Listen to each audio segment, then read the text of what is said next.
moving up.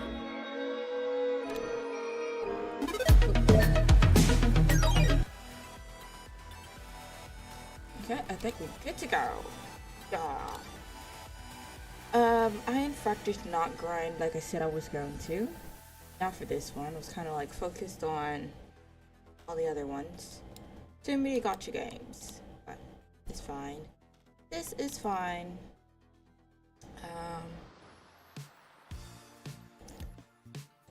Plan on doing the main story. It's just a hidden story though. How do I get those? So that's the attention plan. Okay. That'll do. Baby girl, it takes a man to be alive. Ooh, speaking facts. Ooh. There is nothing I am missing. Really quickly. I know we don't have any summon. We look very vacant up there. Let's go into and get to. That's crazy. We're the only one? No. I had to use my big brain energy. Alright, let's do. I think this is like what? Background story? Question mark? Let's see. Akshu, are you there? Probably not. I don't know what there refers to, but I'm currently in my active startup cycle. Next startup cycle is in. Give me like I'm speaking Chinese. That's crazy. Bruh. They don't understand the elegance. I care about that. That conversation you showed me earlier. Are you referring to the hour-long conversation? Yes, play it back for me again. As you wish. She's interested inside of a... Oh, this one! Oh, before everything with the smithereens. Akshu, how can humanity survive under such circumstances? Too profound of knowledge, her no. Exactly. They didn't unlock their big brain energy to understand. All data has been parsed, but no such method exists. Regardless of the method, humanity will only end in destruction. Earth has already experienced 5 mass extinctions. Humanity is merely just a visitor on this age-old planet. After hearing Akshu's response, Ki slowly closes her eyes. According to the consciousness simulation, you've already known the answer to this question before asking me. Why did you ask me? She just wants validation. She stands there in silence.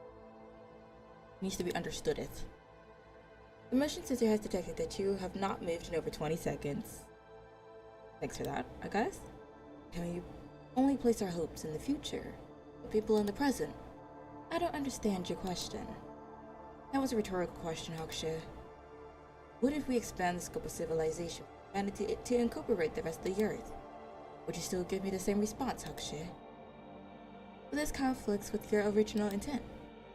A goal is worthless if it's unattainable at the onset. I want something that can actually be achieved. I've adjusted the input range and parameters to meet your requirements. I want results. Very low probability, but not impossible. Changing the scope has made certain options possible now. That'll do. Why do you say so? Perhaps I'm beginning to understand my mixed emotions. Why did we replay this? The recording ends here. Don't you find it strange that you are showing me this piece of information? I am simply presenting the facts as they were, that is all. I cannot comprehend what has led you to form this view. I have detected silence that does not conform to the logic of the current conversation. This little AI thing talking about, I've noticed that you haven't decided to break down to the past 5 minutes. Like, mentioning the most random things. All I know is what you showed me was not what I asked for, and that it's not what we decrypted from your main memory. So, as an AI without emotions, what inspired you to show me these records? I didn't think an AI could fall silent. This involves highly classified information. Very well. We will find out, whether you like it or not. Say, maybe even now. Digital signature 87533DE4 error. Looks like you aren't very good at keeping secrets. This digital signature leads to the record you just showed me. Need to know who left it. Tell me. Unauthorized access. Unauthorized access. Access granted. Oh. Bruh. Code 87533DE4 is the Kulong Chamber of Commerce highest encryption authority. It was directly signed by the leader and encapsulated with a permanent digital watermark. I was about to say signature. I must not divulge this information. If there is something I want to know, you can't hide it from me. Don't blame yourself even though I won't. I know you won't. So why would the leader of Kulong want to give this information to the enemy? He could be it's a bomb. Additional information on the signature uncovered. Will I display it? I see. This Kulong leader, he even knew I'd get my hands on this information. Show me. I already know you saw this message, but I want to clarify something. Kulong and the Tabula Aksha are just necessary measures taken with the belief that mankind is bound to perish. But I'm not afraid. Even if there is the smallest of chances, I believe in the possibilities of mankind. If anyone can defeat me and take Haksha, the moment Haksha is taken, I will decrypt all of the memory files. There's no need to waste time.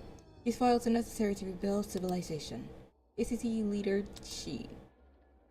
Playback complete.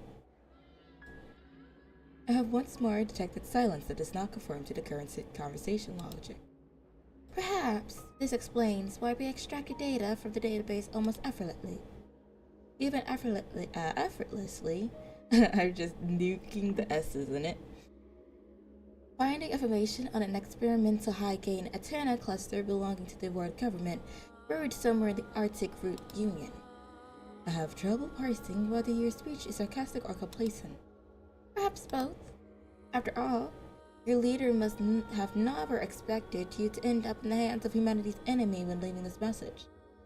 That's a crazy deduction that she says that, regardless of the fact of the matter that it literally says in the message, I know that you're going to find this, and I know you're going to get this, and if happenstance, the enemy does get this. Here. Take the goods. Take the fact of the matter that I decrypted everything so you can look at it. For humanity's sake. What? Okay, sure, it's fine. I am unable to discern your relations to human civilization, but I will faithfully execute the order of Lady Shi. Aren't you curious about what I will do when I get my hands on the Atana cluster? Probably not. Maybe I'll just act like the people before the Golden Age, wearing wreaths on their heads, broadcasting pop music around the world. I don't think anybody really cares. I have no curiosity function. If that is what you want, I am only programmed to tell you how to achieve your goal. How dull. Forget it. The last puzzle piece is up ahead. Finish this. I'm getting sick of humanity. So much for rebuilding it.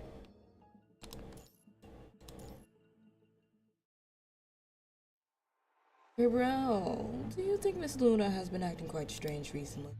She's even appearing on the battlefield. Our leader appearing on the battlefield boosts troop morale. It shouldn't be considered strange. Forget it. With that, Roland picks up a stone and chucks it at a tree behind him. The stone, however, does not connect with the tree. Instead, it stops midair. Then slowly a hand grows out stone, slowly corporalizing into a body, arm, torso, until the figure reveals itself coiling around a tree with several legs. What? Several legs? Eek! Hajao, why'd you do at me? Reminds me, can she really handle it all by herself? I guess. We said we didn't have to provide her with any support. We can just withdraw once she completes our mission. Sounds like something she say. You spend more time with Miss Luna than we do. Did you find it a bit off? No, let her have her moment. No, not really. But I guess Miss Luna has been spending more time by herself than usual. And you still don't find it strange, huh? But Miss Luna and Miss Alpha are just the same as ever. Oh, you're just... Ugh. I had to keep an eye on her. Any news? Oh, well. Got nothing with a direct confrontation. What makes you think I'd have any updates? He seems to be traveling aimlessly as usual. That's the dog that didn't bark, dear Watson. Not dear Watson. Based on the signal we recently sent out in South America, she seems to be acting as if nothing happened. Maybe she didn't catch the news. As you know, ground relay is slower than it used to be. Is there any possibility that we've been all gravely mistaken? What if she doesn't really care? If so, then she is by no means a good agent. Who stipulated that an agent must be loyal to their duty? Do you even know how agents are created? Don't go dumbfounded. Look, even we don't know. Non-agents know nothing about agents. That's the issue. I guess he has a point. Roland is about to continue when Lamia points off into the distance. It's beginning! Roland and Gabrielle look to where Lamia is pointing and see the Arctic Union surrounded by an explosion of fire and smoke. To a certain extent, I expected her to just kind of like dash off to the hills. I don't know why. What's going on? What enforcing them away achieved her goal already? Miss Luna is trying to bring destruction upon them all. This does not bode well. We've revealed our hand too early. All but Babylonian She still have their hands covered. We're forced to be on the passive. Let us wait and consult with Miss Luna when she returns. Perhaps we no longer need to lurk in the dark. Maybe, just maybe. Maybe, maybe not. I feel like I'm supposed to be picking flowers right now. I should have brought you flowers. Anyway. So, are you still going to side with them? Battle's outstretched the room is bathed in darkness. The robot looks over at the mysterious figure standing half illuminated before it. The shadowy figure lights a fire, leaving a fiery dot in the darkness, trailing with a puff of white smoke. Super scary. Indeed, this is all quite amusing. And with the addition of Hakushu, this has become all the more interesting. If only I hadn't spared your life. I'd say the same thing if I were you. Sure, me being alive has been quite the thorn in your side. But as you know, I've never really cared about it. You're still of use to me now. Useful to you? Do you mean the two old guys above you? Oh, not above. You know I can't answer you that. Never expected you to anyways. What's with Hakushu? What information do you have to exchange? Enough intel to keep you away from the tip of Babylonia's spear in the coming days. Fair enough. Let me ask you this. What purpose does Hakushu serve? Hakushu is AI. As for its purpose, that is for the owner to decide. You're right. The point is, Hakushu may have a new master. Or has her new... Can I read? But has her master really changed? The shadowy figure shakes their head and nods. The mechanical joints in their hands clench and loose. Finally, a few chuckles slide out of the speaker. So the plot thickens. Last question. How big of a piece do you want of the pie? Give me like 50-50. Who said I only wanted a piece? What if I want the whole pie? I could certainly try. Greedy. Let me get 3 ounces right here for free. For the taste test. Like, what do you mean? It's a taste test for a reason. And you're trying to get an entire bowl worth. But I mean, hey, go for it, I guess. Say! Hassan straightens his back. He is standing in front of a huge porthole on the command bridge. Command. The pale blue planet before him takes up most of the porthole view, slowly rotating. He observes in silence. The peculiar atmosphere filled the bridge. The crew rarely saw Hassan's quiet side. Hassan was on to always make his presence known, whether it was issuing orders, formulating tactics, or even if it is just to keep others in high spirits. He sounds like a football dude. Like a football dad, you know? This is not the usual Hassan. The only thing the crew could see are the thin outlines of his neck and the gray tufts of his hair. Flustered, Silica begins to hear whispers around her as icons documents pass before her eyes. The voices begin to fill her head with a cacophonous roar. Supply lists, troop mobilizations, power negotiation, ports, maps sent by reconnaissance, gray market transactions with the Forsaken, and intel mandates for Adelic. What you thought?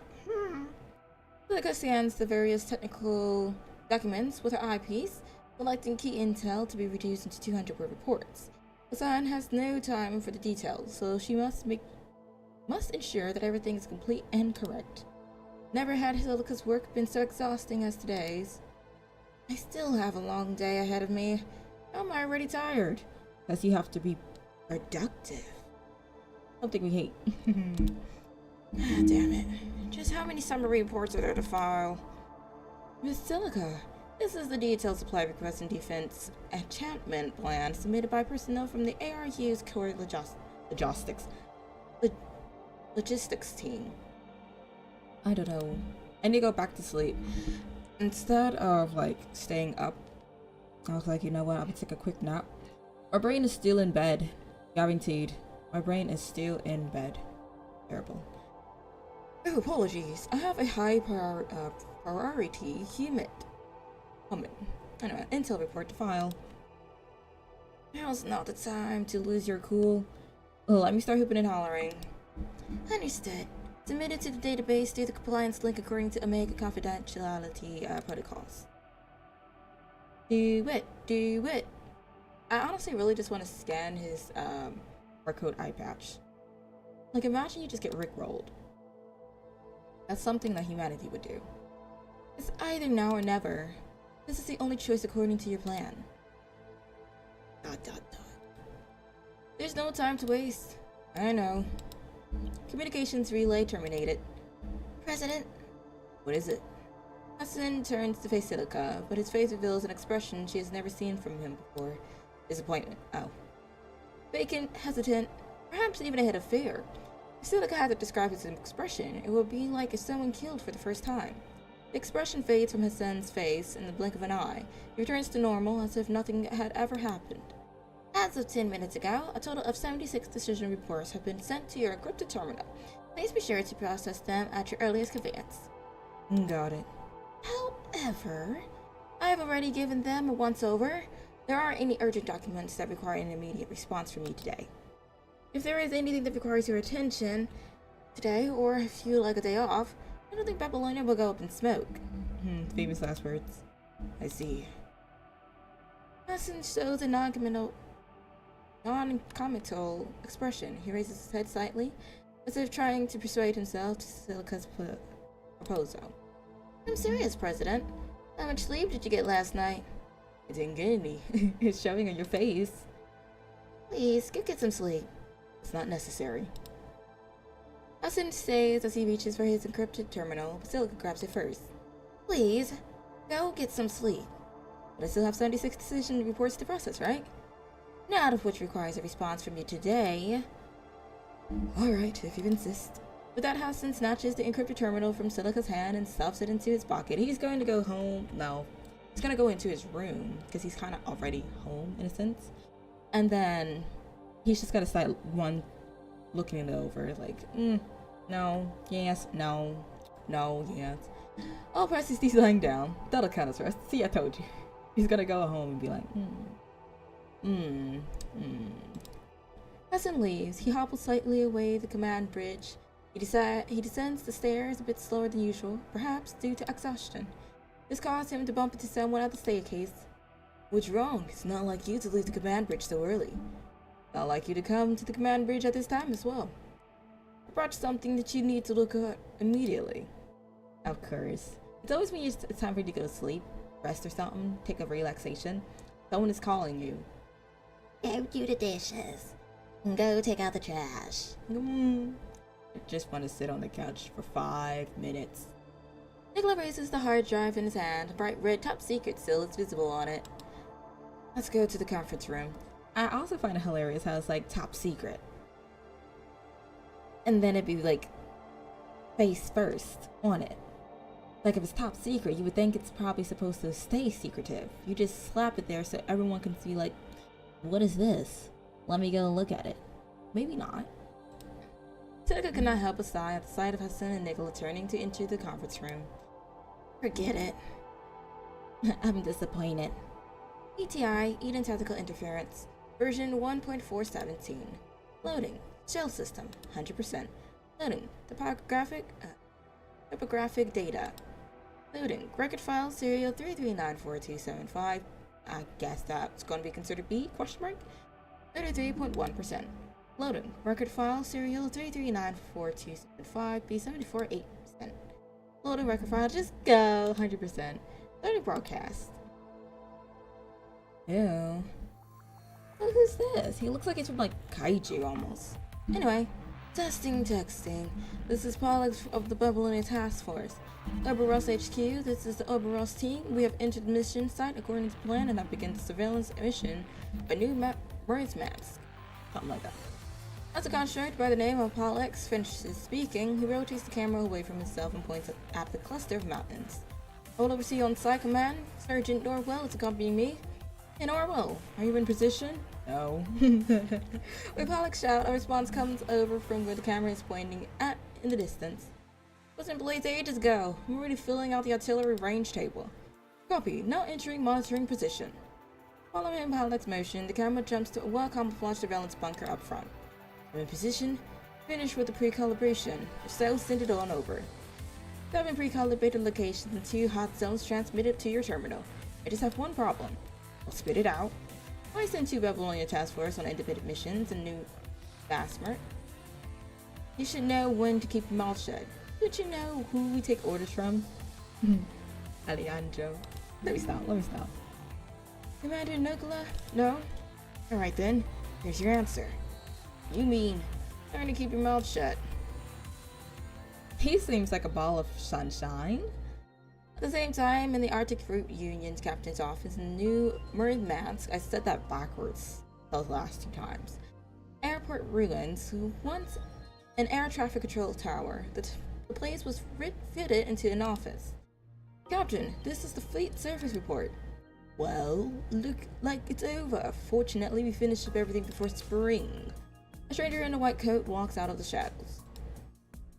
Indeed. Now we need to dispose of Ambria's remains at the Research Institute, then clean up any loose ends with those involved. I'll handle the Research Institute, and I'll leave you to clear up the loose ends. I don't want to deal with this kinda anymore. Take care of it ASAP.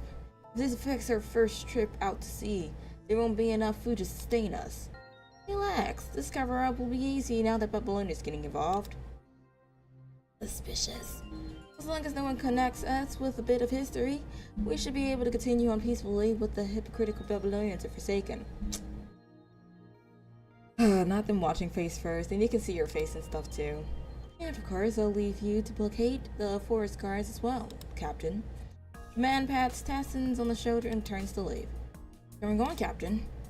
That's Kaplan, the research director of the former Research Institute. From the buildings and the settlement to servicing our ships, we couldn't have done it without the support from the former Research Institute. I'm just returning the favor. In other words, you've been cooperating with these sinners, haven't you? Why do you think I have maintained the ARU for so long? Enough. Next up, take what you can from the Research Institute and distribute them accordingly to destroy the Institute. With that, it will erase our debt. This will just barely pull the wool over Babylonia's eyes. As for the Forest Guard, sin will no longer coax them into serving the ARU. We must treat them with kindness. After all, I did absolve the Forest Guard of sin. I'm sure they will give us the respect we deserve.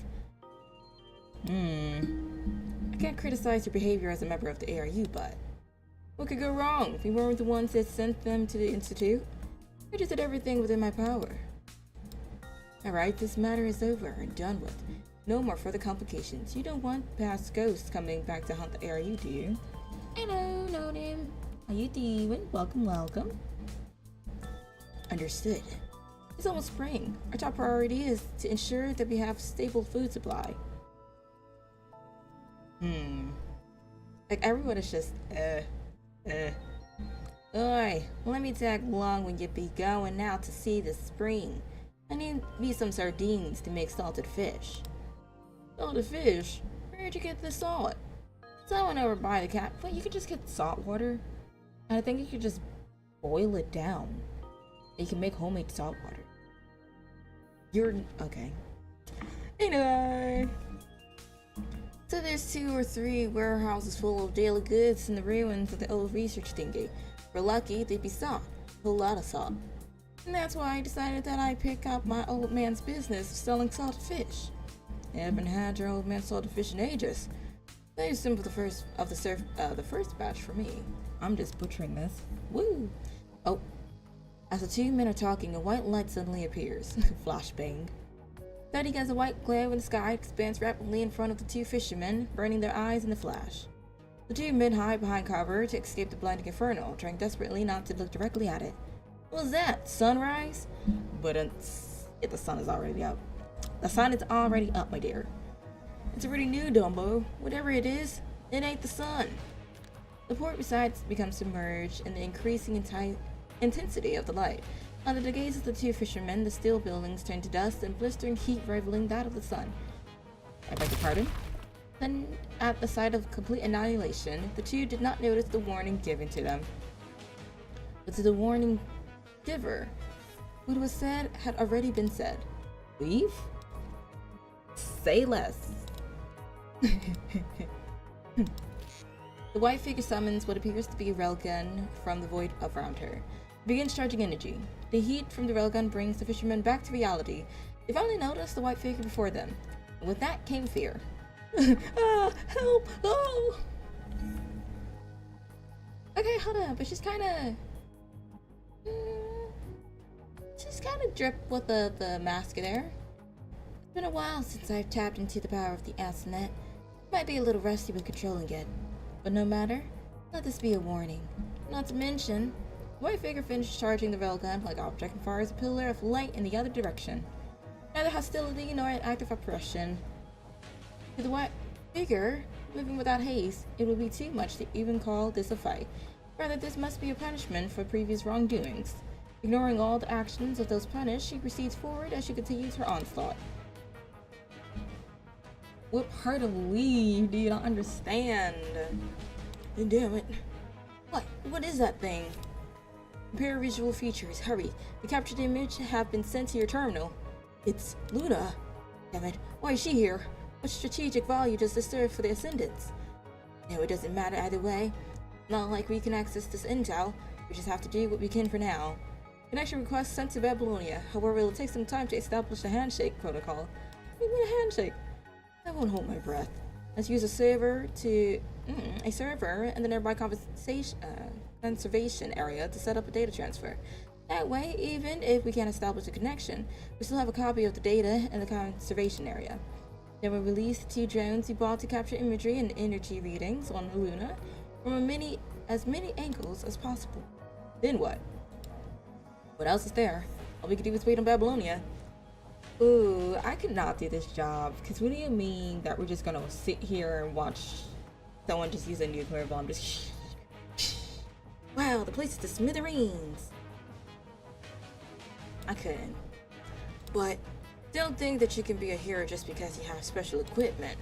We need to send the correct data to Babylonia instead of getting killed here. Roger that. Given that Luna has already destroyed most of the port area with her display of power, this also gives the people in the settlement enough of a warning to assemble their forces. That Luna is nowhere to be seen for the Arctic dwellers. With the havoc she has wreaked, it is more than enough to throw the settlement into chaos. What's going on? Where are the attacks coming from? No, my house. You tell me what's going on here. A railgun. Someone is shooting at us with what appears to be a railgun. Hurry, dispatch all messengers. New Sophiasburg, the border commune, and the Forsaken must all be notified. Whatever it takes to call reinforcements. There's no time for that. Just do it at least. Like, even if it's late, logically speaking. I'd rather late than never. Captain, we still have a ship. How about... Scouts report that the enemy is 5 kilometers away and closing. There's no time to embark. Damn it. I guess all we can do is stay calm. If we all work together, nothing will. While Stassen tries to ease the sellers, he suddenly notices the research director leaving the settlement accompanied by several people in white coats. Halt, Kaplan! Where do you think you're going? Are you joking? Who'd want to die in this pathetic excuse of a settlement? I'm going to the Research Institute for a while, and then I'm going south in search of Adalek. Are you joking? What makes you think I'm joking? I don't know what you're up against, but it has nothing to do with me. Damn you, Kaplan. You really said I'm mind my own business. I'm a mind my own business. Stassen, since when did you think we were equals? Do as you please. I'm leaving. Coward. Hearing Stassen's response, the research director gives him a menacing glare, then turns to leave. Captain, you know it'd be funny if Luna decides to target his boat? Be like, oh, I see someone trying to invade our attack. Let's just boink. Sir, you had to see that. Anyways, let's do all we can. Reminded me, the walls of the Institute are interlaid with armor for defense purposes. He has a key to open the armored door, but so do I. If he doesn't care, neither do I. If we can't maintain the defensive line, then we will retreat into the Research Institute as well. Understood.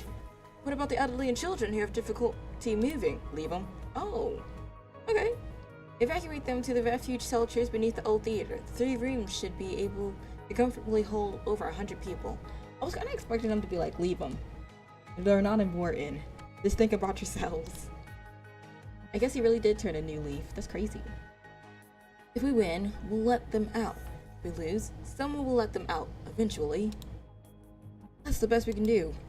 But why do I still gotta foot the bill for this mess? Because you're a Capitan. 30 minutes later, with everything looking questionable, the battle has ended before it even begins, leaving Stassen stupefied over the current situation. All they can see are melted buildings, punctured steel, exploded ammunition, and bodies evaporated by light. They do not even know how the barricades and bunkers disintegrated, or how the devastating white light melted half of the air control tower like butter. Stassen and all of those still standing could do nothing but retreat to the safety of the Research Institute. The white figure maintains pursuit, never too far, never too close. Why is she here? What for? Stassen no longer cares anymore. He has long since lost the strength to do so. Living, that is the only concern in his mind right now. Let's go. Let's do this. Retreat into the bunker. Oh. I don't know about that. Amid flames and explosions, the group moves along the ruins for cover all the way to the nearby Research Institute. Captain, what are we going to do when we get there? We don't stand a chance against her. We don't fight her. We don't fight her. That Kaplan won't stay calm.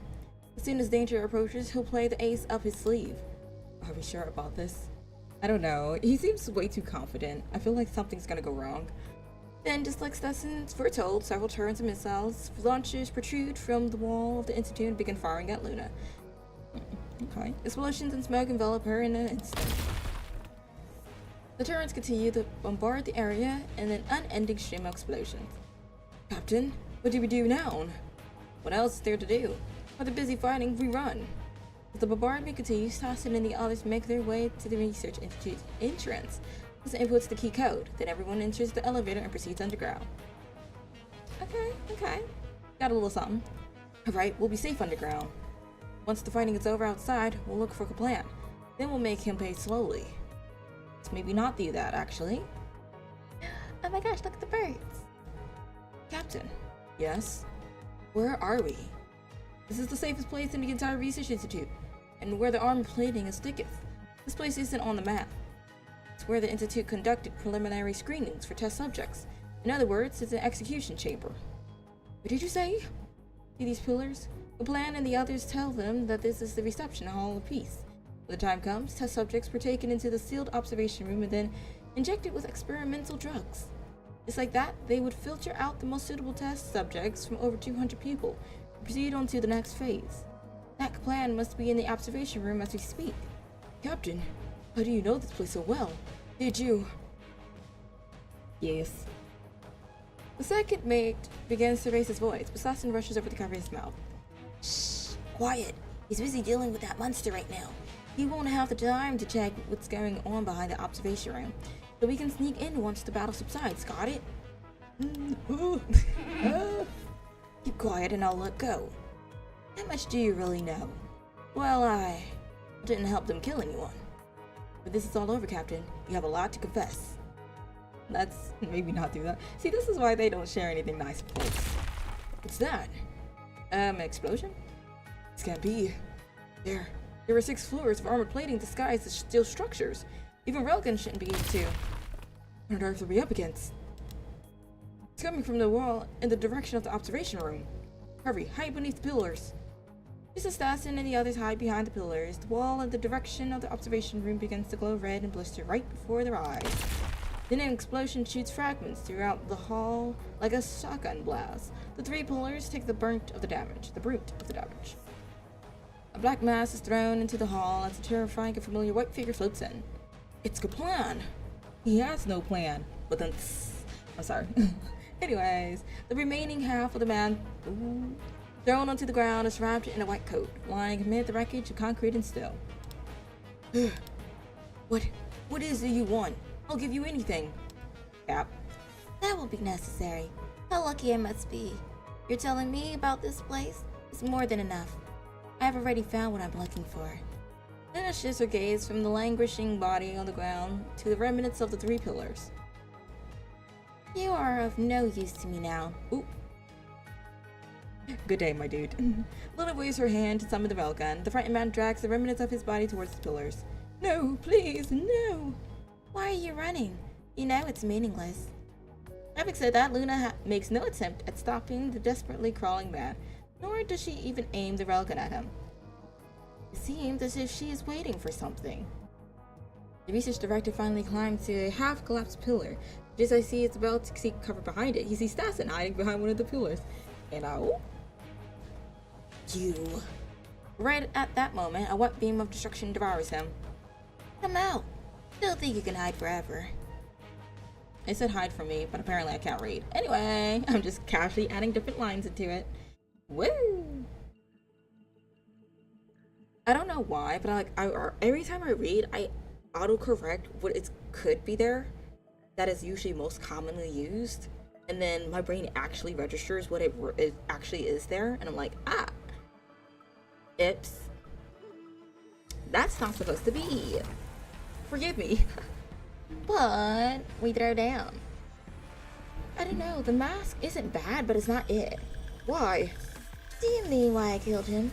Or why I want to kill you? It's all the same reason. Sorry, but I don't want him to die right now. He still has a lot to explain. Oh snap. Oh snap. Okay, she's just casually making black holes. No mercy.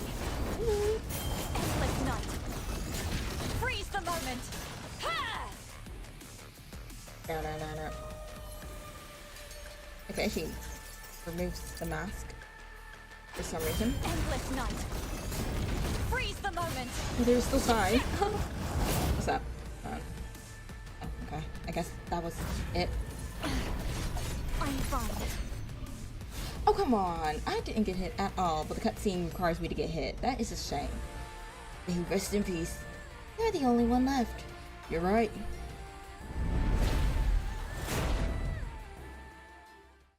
Cheers.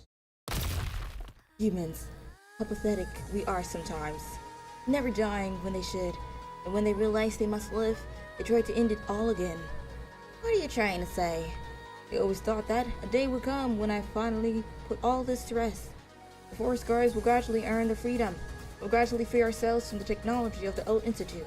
Then we can forget about all of this. As it never happened. Everyone can bathe in the sunlight without any grudges. Perhaps I could have too. Now I know that time will never come. Are these your last words? No, if anything, this is my repent. Trembling, Stassen takes out what appears to be a detonator from his coat. When all fails, blow yourself up. Don't actually do that. It's okay. You don't need to do anything. I've long since been ready to go down with the ship. I just hope you stop. Please don't hurt the ARU anymore. It's not you to decide. Luna summons up several blades from around her hand. She sends them flying, cutting open a section of each of the 3 pillars and exposing the back mechanical antenna structure in each. That is your problem. Besides it, Stassen presses the detonator, triggering a continuous dual rumble to shake the wall. The whole hall deforms and disintegrates in an instant, completely covering Stassen in rubble. Luna glances at the pile of rubble that used to be the Stassen and turns to leave through the entrance. That guy didn't even get a chance. Forsaken and the forest guards have aroused an offensive. That's good enough. You can head back, sis. Let them come. Sure, if I keep fighting. I don't know how much longer I can hold back. Is your work finished? Yes, that guy in town is buried in the pillars. Just as Hakushu said. I see. Yet you don't look pleased. Just witnessing stupidity as always. Is that so? Tell the others to retreat, and I'll catch up with you later. I've already contacted Roland and Lamia. He will be stopping the attackers in the other directions. Gabrielle. They can leave him. I'll retreat shortly after. Closing the communication links, Luna silently surveys the wave of destruction left in her wake. Why go so far? Her mind echoes with confusion that had been festering since the onset. Hakushu? Yes. Even after reading the information you showed me, I still can't understand what this so-called human possibility is. As a population, humans are extremely complex creatures, which cannot be explained by a single definition. It doesn't mean your analysis for she was correct. Without further information, Cinder Luna is unwilling to explain the nature of Asenath to assist in computing. Not something that you, made by humanity, can understand. Alright, enough. Cinder Luna's question does not yield a valid response. That will not be necessary. The Asenath is the only way forward. Only those who can share their power with me are qualified to live here once all of this is over. Until then, it's pointless to mull over it. Oh yeah, we were like watching like a little, I guess you could say a little movie, question mark, of everything that went down. That's all the worthwhile info. It's unusual for the Ascendants to attack a human base directly. Don't forget about Kulong. You mean she had an ulterior motive? We don't know exactly what they're trying, but judging from previous behaviors, that seems likely. Other than this, there's something I'm more concerned about. The Sun tapped a few times on the control panel. He seems to have loaded a filter template. The holographic window immediately pulls a close-up of Luna, highlighting the area. What did you do? Zoom in. If all thanks to the Grey Raven Commandant, looks like you're slower than I am. I have the original data. You have the research data. They are not the same. Not to mention the direction is different, I understand, but it serves the same purpose. Nicola does not respond. Instead, he makes some adjustments on the control panel, sorting the energy distribution of the highlighted areas throughout the entirety of the battle, along with the time axis chart. After staring at the chart for quite some time, Nicola stands up as if something had come to mind. What is it? I just thought of something. I need to get going. He doesn't want to see him start cracking the codes and things. Asen looks at the open door of the conference room with a strained expression. I guess I really should hit the sack. For that, I should take this to Asimov. Asen unplugs the hard drive from the terminal and leaves the conference room. Dun dun dun! Hours after Luna destroyed the Arctic Root Union, can we just talk about the background? It looks so beautiful, even if it's like a bunch of rubble. Standing on the ruins and dust from the disaster, while the Nabe and Rosetta's olfactory receptors are accosted by a foul and pungent odor. Wreckage and blackened earth cover the surrounding area. All they can see are shapeless debris and red scorch marks from the high temperature blast. Rosetta and Diana, dirty Diana. Anyway, cannot imagine that the once bustling settlement is now only filled with the sound of flames and crackling of debris. How can this be? Rosetta remains silent and begins searching through the ruins for possible survivors. Seeing this, everyone appears to come to their senses. This is what should be done at a time like this, not just sit here and wallow in pain. Everyone spread out a meter apart. Begin searching. Spread out a meter apart. Oh, a meter apart. I said and. Roger. Rosetta. What is it? Diana watches as Rosetta picks up a massive section of floor with superhuman strength and throws it like cardboard to one side. Do you really think we'll find any survivors? We won't know unless we try. But... Quiet. Make use for yourself. Make yourself useful. Make use for yourself. Jesus, I need to go back to sleep.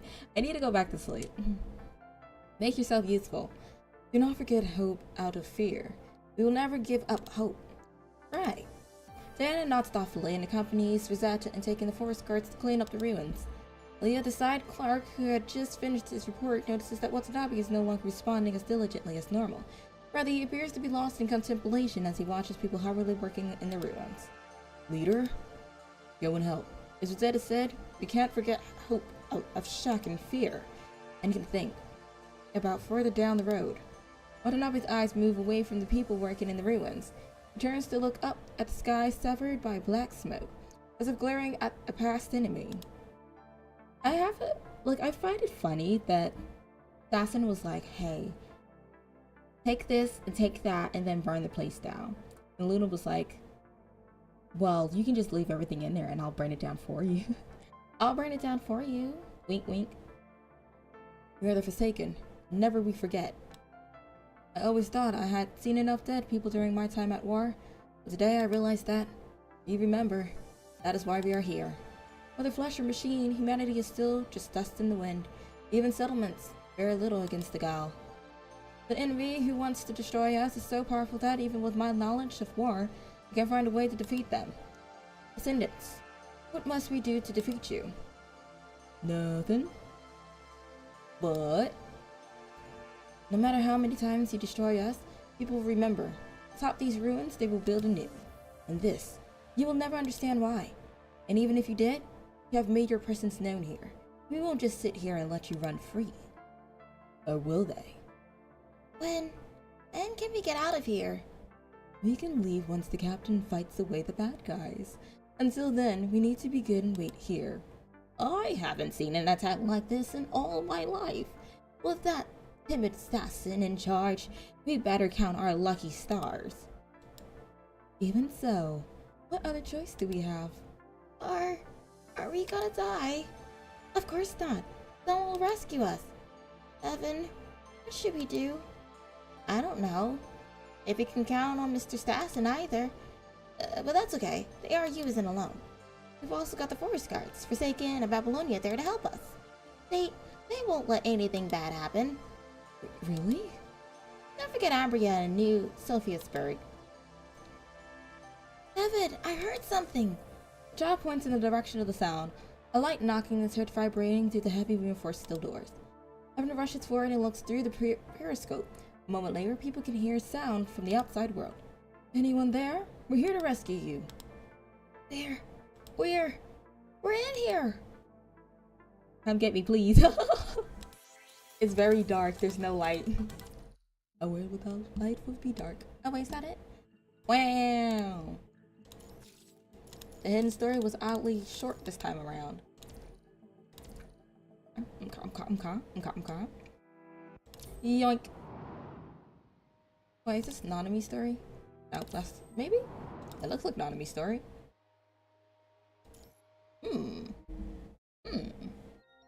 5:30 a.m. Universal Time. On a transport craft in low Earth orbit. Engine emits a low and steady hum. After some time, the crew's ears become accustomed to the sound. Rather than finding it disruptive, the uniform rhythm is like white noise lulling the crew with a desire to sleep. The seatbelts secure them to their seats, comforting them despite the weightlessness.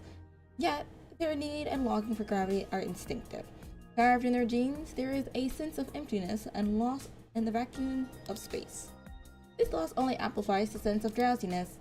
In order to suppress the impulse, close your eyes and take a nap, you slowly shift your gaze to your porthole. You see the quiet universe dotted with stars.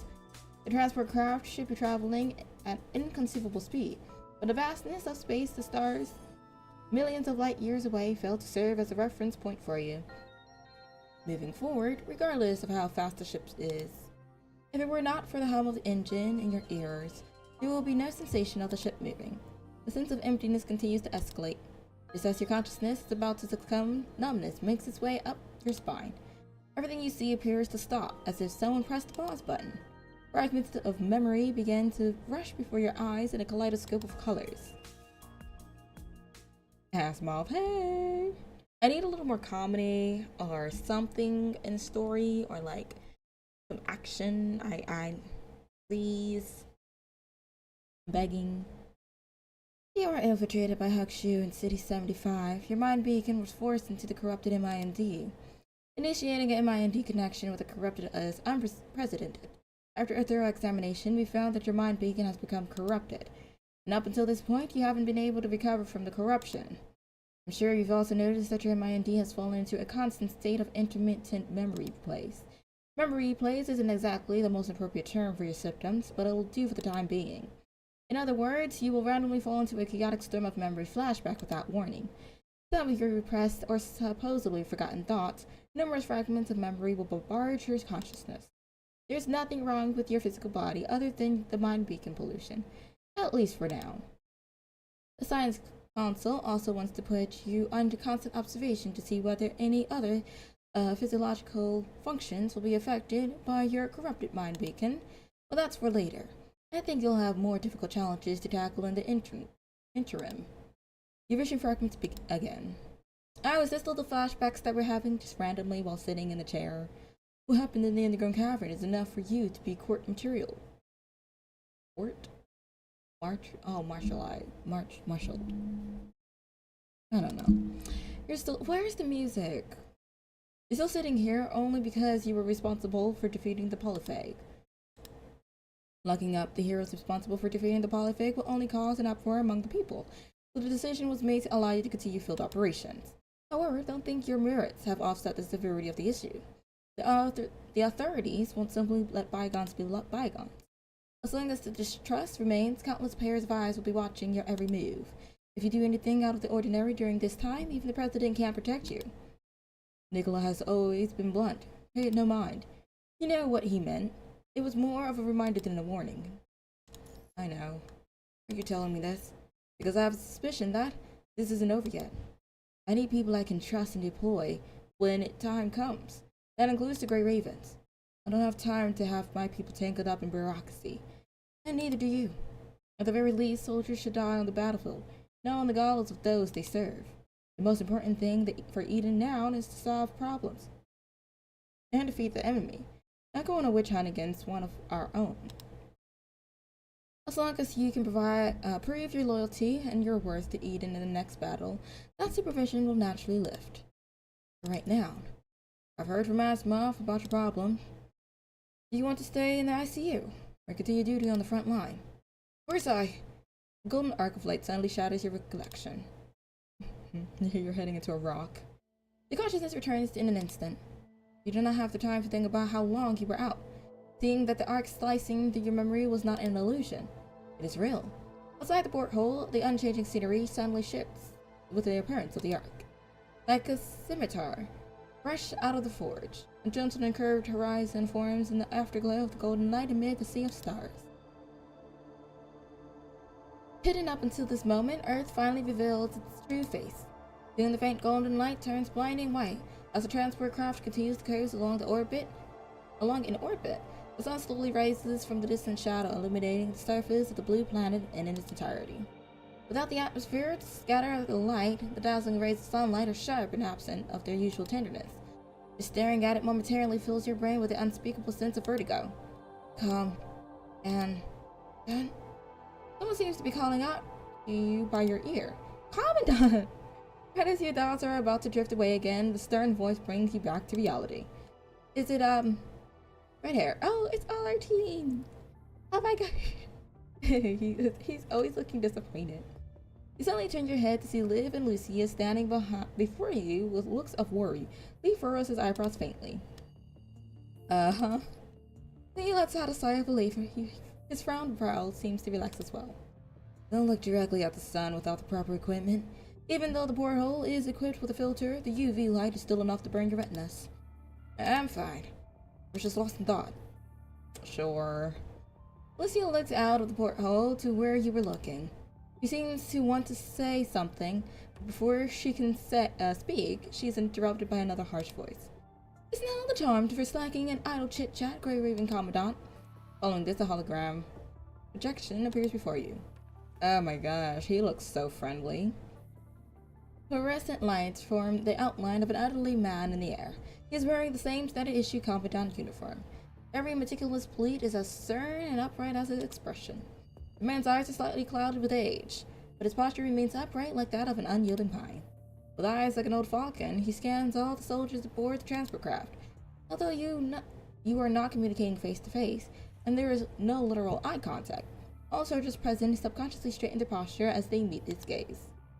This is Hans speaking. I will be the chief commander of this ground mission. Asimov, the Science Council chief technician, has already explained the specific matter of this mission to you. I won't go over them, as I'm sure most of you have already committed the details of this mission to memory. However, given the lack of discipline among the Construct Squad I just witnessed, let me reiterate these orders to prevent further negligence. Mind you, we're just floating in air. There's not much for us to do, but okay. Upon saying this, Hans' gaze seems to sweep past you. See his gaze? Well, let's begin this mission briefing. Following Hans' words, your mind returns to before your departure. Whoop! 24 hours ago. Babylonia War Room. Several commandants gather before the war table. The battle against the Ascendants have come to an end. The heroic deeds on the surface was astonishing. Unfortunately, the Parliament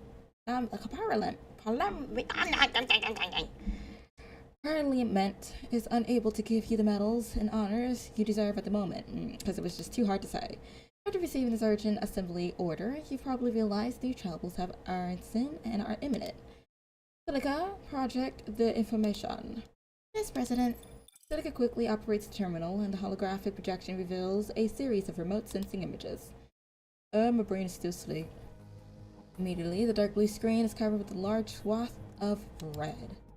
Centering crystal clusters bloom on the surface of the shape of arteries, forming a cobweb of rivers entrenched in the surface.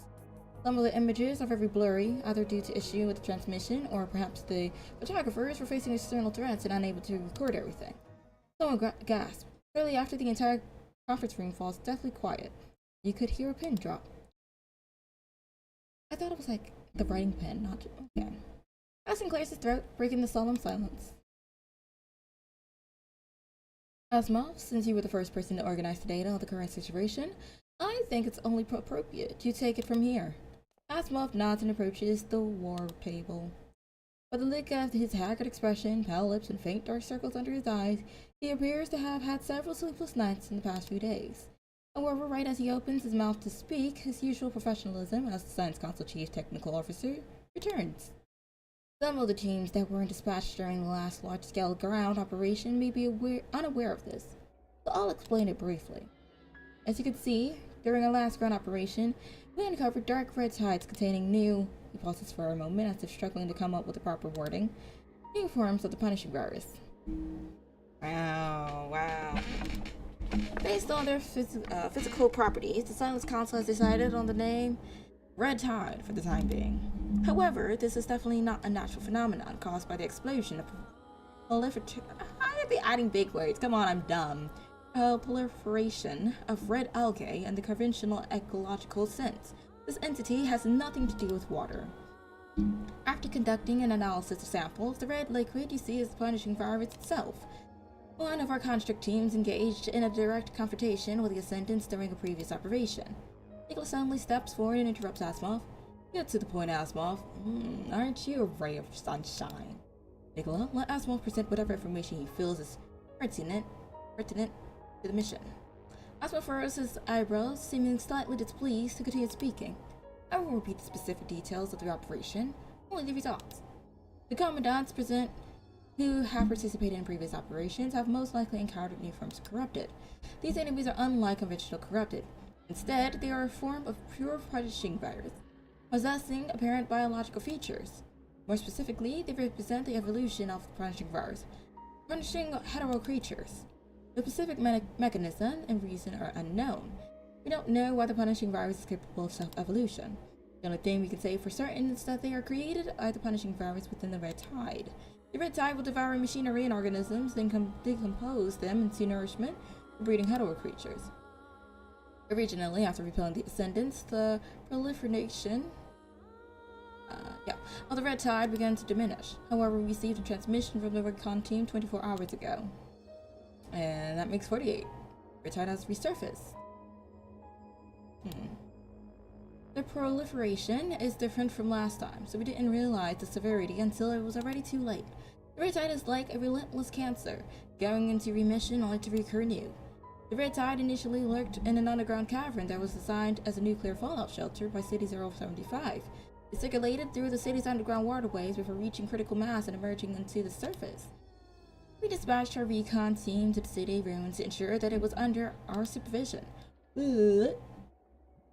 However, the characteristics of the red tide seems to fluctuate without rhyme or reason. In this regard, it's not a tide in the traditional sense, but more of a fluid organism that can act autonomously. Plus, the underground cavern was built in secret. So many places are in our blind spot. Some underground waterways connect to nearby rivers through the intricate network of pipelines. Even if the river had dried up, the riverbeds and ravines are still there. A portion of the red tide was able to slip out of the city undetected near these blind spots. Moreover, as you just saw on the screen, the red tide has formed tributaries along the surface of the wasteland. After receiving this information from our scouts on the surface, the Science Council has conducted emergency tests on the form of red tide. Fortunately, this red tide isn't as rampant as the first time, nor has it expanded to the point of becoming an unstoppable deluge. Unfortunately, its distribution is still far too prolific. The red tide has formed a real river, dispersing into countless smaller tributaries. After calculating the course of these tributaries, we found one thing. They were headed toward... Okay, as my finger swipes the screen, displaying a wider version of the map. Its fingertips points to a large blue sector. The ocean. Oh, we're just gonna land on Earth and the entire place abuse is like a Red Sea. Like about part the Red Sea. It's heading towards the shoreline. If we allow the red tide to reach the shoreline, there's no turning back. Unlike the ocean, land serves as an inorganic buffer zone that can block the red tide. There is no better medium for the wanton proliferation and spread of red tide than water. I feel like it will drown it out to a certain extent, but after it starts consuming a bunch of stuff, it'll become very, potent. The whole sea will become corrupted, devoured, and assimilated by the red tide. By that time, the punishing virus will spread to every corner of the world. In order to curb the spread of the red tide, Babylonia has formulated a plan to bombard the red tide with a Longinus arsenal, referencing the plan made during the battle at the space station. The first step of this plan is to obtain the exact coordinates and location of the red tide. During the Golden Age, you only needed to send a request to SatNav system to obtain the specific coordinates of one area. But now these satellites have become corrupted by the punishing virus, so we can no longer rely on them. After we purchase the war table. Next, I will brief everyone on the mission. As you wish, Mr. President. I need some action, come on. Asma nods and takes a step back. Silica presses the button. The movable panel in the center of the war table separates into two sections with a crisp pop as a small platform rises up from within. To everyone's surprise, a long black hexagonal needle, nearly 1.5 meters in length, appears. This device was promptly developed by the Science Council. It's called a bit domain node. It will be distributed to all team captains present at the beginning of the operation. The task is to locate the edge of the red tide. Insert the bit domain node, activate it, then protect it until you receive the evacuation order from Babylonia. Total coverage must include all of the red tide tributaries. We need to remove it all at once to ensure that no residue tide is left this time. If you are attacked by Hedorah creatures during this period, hold your position to ensure the integrity and security of the bit domain node. In order to ensure that this operation goes according to plan, we'll saturate our deployments, positionings, and attacks. 8 teams will be deployed to execute this calibration mission. Each team is composed of an elite task force led by a commandant and several construct squads. The elite task force, led by the commandant, will be responsible for deploying the node, while the construct teams will be responsible for protecting them in the engine. Hopefully, the 8-bit domain nodes will be deployed. That's the only ideal situation. However, Babylonia needs at least 3-bit domain nodes to be successfully deployed in order to obtain accurate enough coordinates. If you have any questions, please raise them now, and Asma will explain the details to you. I can almost guarantee my dude do not want none of that. No questions. Are there any other questions? Alright, there's just one more thing I'd like to add. Unlike when the red tide was found in City 75, the consistency is more like running water than thick mud this time. We aren't sure why. Regardless, all you need to know is that the concentration and volatility of the red tide are significantly less than what it was before. Only when the tide rises will the punishing virus concentration reach the equivalent found in dead zones. According to monitoring reports, the low tide concentration is within the range of normal punishing zones. This is one of the reasons why the recon team failed to notice that the red tide had moved. Thankfully, however, this means that the protective devices enhanced by the Science Council on such short notice are sufficient for working in proximity to the red tide for the duration of the mission. However, it's for only a short duration. Avoid close contact with the red tide after landing, especially during high tide. That should suffice. Seems like everyone fully understands the mission and the gravity of our dilemma.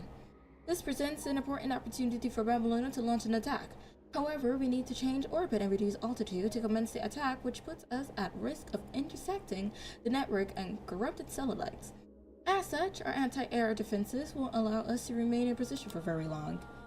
Similarly, the mission is not to annihilate hetero creatures, but to deploy the bit domain nodes. The nodes aren't particularly difficult to deploy, but in a strategic sense, the mission is crucial, requires a high degree of collaboration and team awareness from all of you. Avoid head-on confrontations and needless acts of heroism, that do not otherwise serve the success of the mission. Our top priority is to protect the nodes until Babylonia receives the coordinates data. I know that the commandants of the task force present are among the most elite. Do not question your ability. However, this operation needs neither personal heroism nor combat ability. What matters most are judgment and decision making for the overall benefit of the mission. Most of you are used to fighting solely with your own team. For this operation only, I have specifically arranged Hans to act as the chief commander for the calibration operation at ground level. Hassan slightly turns to one side. The silver-haired man standing behind Hassan in stern silence since the beginning steps forward and salutes. Yes, Mr. President.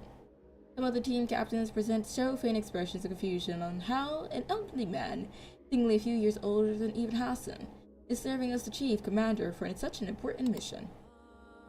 For safety reasons, only the commandant of each task force has the authority to deploy their bit domain node.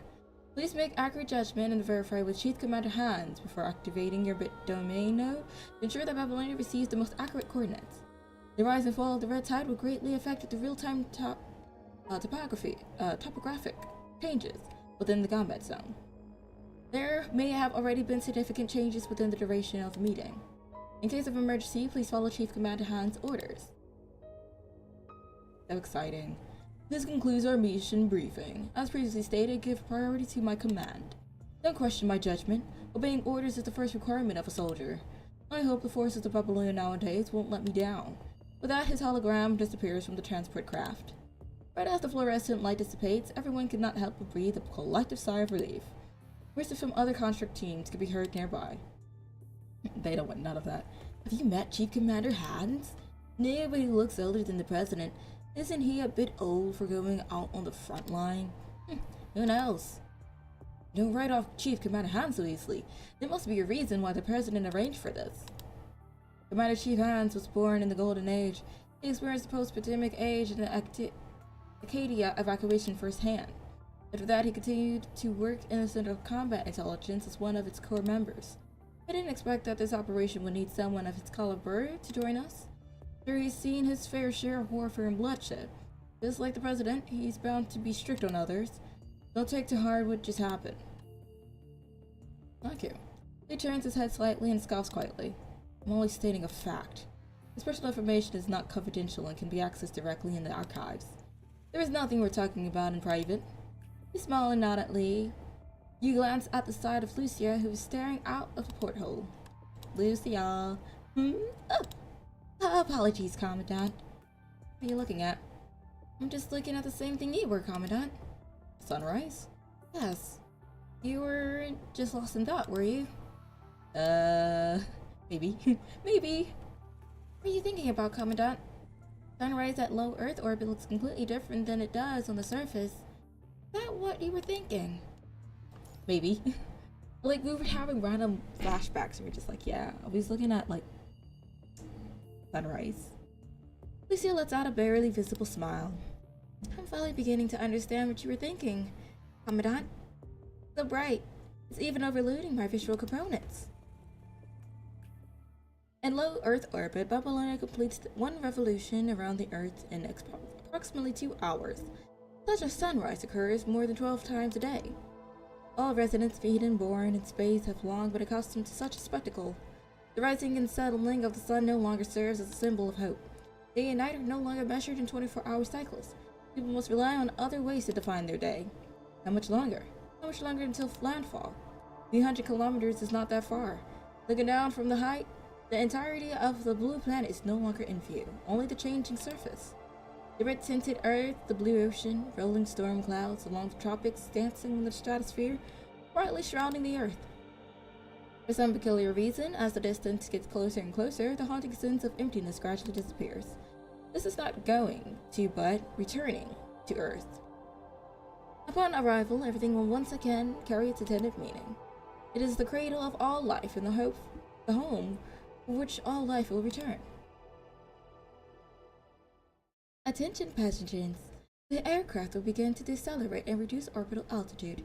Reverse thrusters will ignite in 15 minutes.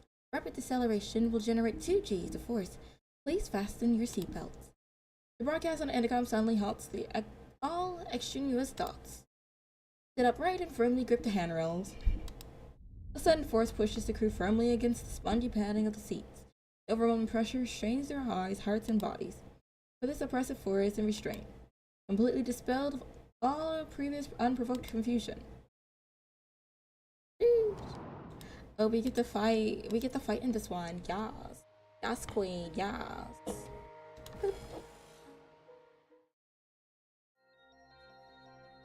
On the desert wasteland, jagged rocks formation jut out of the ground through which the red tides fall. Oh, we have Wan Shi. Wan Shi squats on a towering rock formation. The red tide quietly trickles below. Although the tide here occasionally swells, it's not an unstoppable force like previous accounts in the city ruins. Occasionally, he sees strange debris, rusty metal, shredded rubber, and even pale animal bones floating in the red ichor. There doesn't seem to be any fear in Wan Shi. He just lets out a big yawn instead. Ugh, how much longer do I gotta wait? On the wrecked surface of the rock, there is not a flat enough surface to place the tripod for his sniper rifle. Well, the latest information should have been uploaded to Babylonia. What's taking them so long? I don't know what's going on with the captain either. I'm always left to do all the recon work here. Now I'm stuck between a rock and a hard place. But if they don't dispatch any reinforcements, this place is gonna... The Red Tide tributary has only just reached the place 24 hours ago. But now, aside from only the tallest of rocks, the entire area has been completely flooded. Fortunately, the red tide is only quietly flowing and not surging out of control. The rock on which he stands still towers high above. The Enver device and protective equipment strengthened by the support force on such short notice enable him to make observations from a relatively safe distance without a fear of corruption. However, this cannot continue much longer. It was only a sparse red tide tributary not long ago. Now it has completely inundated the area. Even if he proceeds with caution, he is better off leaving this area sooner rather than later.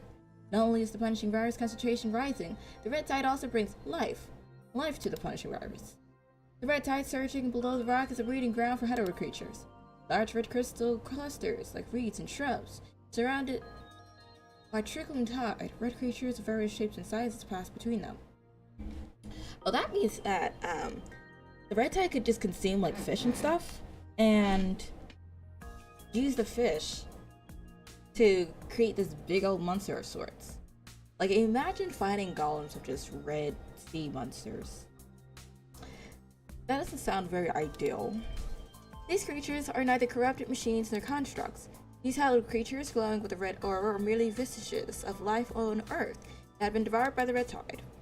On the riverbank, Wan Shi catches a glimpse of a motionless stone suddenly crack as 4 limbs protrude from within. Wan Shi's bionic scan quickly calculates the current wind speed. 1.6 meters per second, wind blowing from 4 o'clock. The superscope should move a notch right to compensate for the wind. Slightly leaning to the side, the crosshairs of the narrow scope moves 1 mil to the right. Ready, aim, fire. Bullseye. The bullet releases from the chamber, landing a direct hit on the hetero creature. The hetero creature collapses onto the ground. spreads in vain, and then becomes limp and lifeless. Soon after, the overflowing dread time reclaims it into nutrients for the hetero creatures to spawn from within. There's no end to them. Setting down his sniper rifle, Wan Shi takes out his rangefinder binoculars and looks into the direction of the extending tributary. The track is about 20 meters in height. The obstacles, and regardless of meteorological conditions, the maximum distance can be visually measured should be. I read that wrong. Woo! Wan Shi closes his eyes for a brief second before arriving at a conclusion. 17 kilometers. However, the rangefinder can no longer see the end of the tributary. In other words, the red tide tributary currently flowing below is extending at a speed of more than 17 kilometers a day. Like this is no laughing matter. Puts away the rangefinder, then stands up. Suddenly, the deafening roar of mortars rumbles in the sky above. Oh, he was already on the ground? Scary. Wan Shi quickly looks up. His drowsy eyes suddenly open wide. Huh? I don't believe it. Shooting stars aren't invisible during the day. When Wan Shi's golden eyes, he sees the vivid reflection of a metallic meteor, followed by a long trail of black smoke as it descends to Earth. Wow. One shooting star to be probably one. Attention passengers, the aircraft will begin to decelerate and reduce orbital altitude. Reverse thrusters will ignite in 15 seconds. Rapid deceleration will generate 2 Gs of force. Please fasten your seatbelts. Attention passengers, please turn it on. The aircraft is approaching the ionosphere. Entering communication blackout for 67 seconds, but all departments have switched to onboard wired communication. Attention passengers, the aircraft is approaching the mesosphere. Preparing to shut down the aerospace engine and switch to the aircraft engine. Please fasten your seatbelts and brace for turbulence. Attention passengers, the aircraft has entered the inner atmosphere, initiating aviation procedures. Attention passengers, can I, turn it off? The aircraft has entered the stratosphere. Attention passengers, the aircraft has entered the troposphere. Attention passengers, due to impaired visibility from the current sandstorm, the system is unable to confirm the location of the red tide. As long as we're on the ground, we're fine. The system can't detect the red tide. Then we must proceed according to the original plan. Our mission starts now. Disperse and proceed with your duties. I wish you all the best in completing your mission. That was fast. The sudden tremor of the aircraft hull made every passenger's heart skip a beat. The violent shaking catches you off guard, causing your head to bang against the hull of the aircraft. Normally, you will be able to stabilize yourself, however your consciousness becomes shrouded in darkness before you are able to adjust your posture in time. You just knock yourself out landing? That's crazy. During a memory playback, you will be completely pulled into a memory spiral. This overload of information will make you unable to control your body and perceive what is happening around you. Fortunately, the playbacks dissipate as fast as they manifest. You may recount a certain duration of time subjectively. Only a few seconds may pass in real time. By the way, during this period, your subconscious will become hyperactive. You may be overcome with perplexing ideas and make bewildering decisions. That's because your brain processes a lot of information internally, but your subjective thinking can't keep up with this processing speed. I can't say for sure whether this will have a positive or negative impact. I'm sorry. However, it's worth noting that the situation on the battlefield can change at a moment's notice. Since your memory playback is unpredictable and beyond your control, it may prove fatal in battle. To be on the safe side, I advise against participating in battles that require direct confrontation with the enemy for the time being. Fair. Just as you pull yourself out of the memory playback, the metal hull rapidly approaches. You struggle to avoid the collision, but you cannot even lift a finger. You can only succumb to the whim of your memories. Jeez, we just came out of one to go back into another. It's been quite some time, Grey Raven Commandant. Surprised to see me, I take it. To be honest, it took quite some effort to reach you. If Chairman Allen hadn't lobbied for me, I don't think this would be possible. Salia. The last force have all heard about your heroic deeds of the Grey Ravens at the Ascendant's base. I've even heard about them in Babylonia. Have you been in direct contact with the Ascendants? Have you seen the Ascendants who attacked me in the space station? Never mind. He's not important. The only thing I care about is whether you found any sign of her in their base. What do you mean by her? Just as the pink hair girl is about to say a name. Your memory are grinding for some stuff. I don't think particularly I'm grinding for anything. The characters that I want kind of surpassed. If I get enough pulls to go ahead and get either Cubs or the new Awful Frame, maybe. But besides that, not particularly. I may dabble in the events though. I do want to see what they have for there. The memory stops and then cuts to black as if it had been tampered with. Wake up! Severe pain fills your head and your thoughts stagnate for a moment.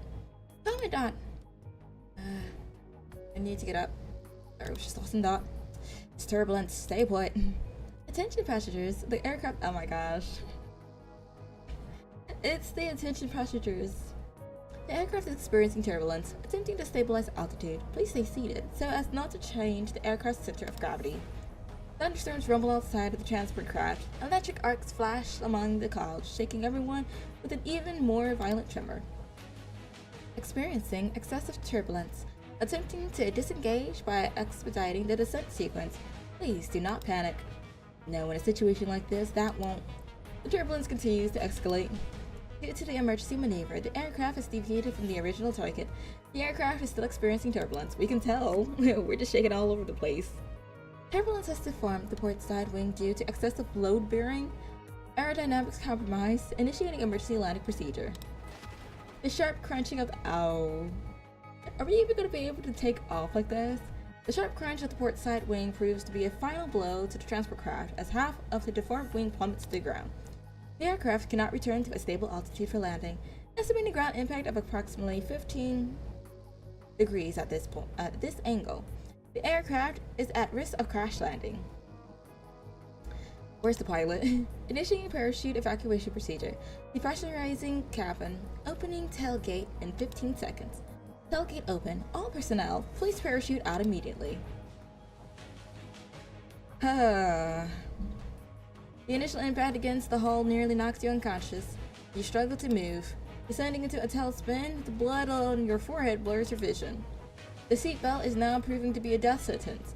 Perhaps due to the impact, repeated attempts to release the seatbelt are all in vain. Asimov was right. During a memory playback, you are but a lamb to the slaughter. The dim haze of light, you catch a glimpse of construct teams evacuating the aircraft one after another. Hurry up and prepare for evacuation. Right as you stand up, the captain shakes violently again. I've secured a bit to main node. When will we parachute out? Too late, the transfer craft has stalled. It's too dangerous to parachute now. Brace for impact. Lucia, help the Commandant. Got it. Right as you're about to crash into the metal hole again, someone shields your head and pulls you into their embrace. Yeah. Stop. The embrace is cold and familiar. Lucia, I've got you, Commandant. Don't worry. I'll protect you. Okay, sure, close my eyes, I guess. Sometime later, after practically getting a concussion. Maybe it was just a few seconds. Maybe it was quite some time. When all the dust settled, the forced landing was closer to a crash landing. You hear the sound of a laser cutting metal by your ears. We're all fine. You open your eyes slightly to see Lee cutting away the hole. Lee, Liv, Lucia. Don't move, Commandant. In a rare tone of sternness, Liv stops you as you prepare to move. I find, because she's... what is she, a medic? That they have like a little soft side to them. I'm like, oh, don't worry, baby girl. You'll be okay. I'm the doctor for today. I'm gonna keep you all nice and wrapped up and bandaged. Let you try to escape or something. They bring out the most beastly Hulk smash type of aesthetic and just chase you down. Leah kicks open the crumbling metal hole that had been cut. At that moment, light from the sky pours into the cabin. Hurry, Lucia, get the Commandant lab. Yeah, let's run. Lucia removes you from the transfer craft. Looking around, you find the three constructs unfazed. Your wounded forehead is the only sign of danger, damage. Lucia, set the Commandant down. I'll apply emergency aid. Alright. Having experience as a former medic, Liv quickly stems the bleeding and bandages your wound. Fortunately, it's just a flesh wound. It just looks more serious than what it actually is. Eyebrows furrowed, Lucia lets out a sigh of relief off to the side, then draws her weapon and looks around vigilantly. Now's not the time to let her guard down. Watch your surroundings. Surrounded by barren wasteland, the crash site must be far off the beaten path leading to the original destination. If it is just an ordinary wasteland, it would not have mattered. More importantly, however, was where the crew had crash landed. What's that?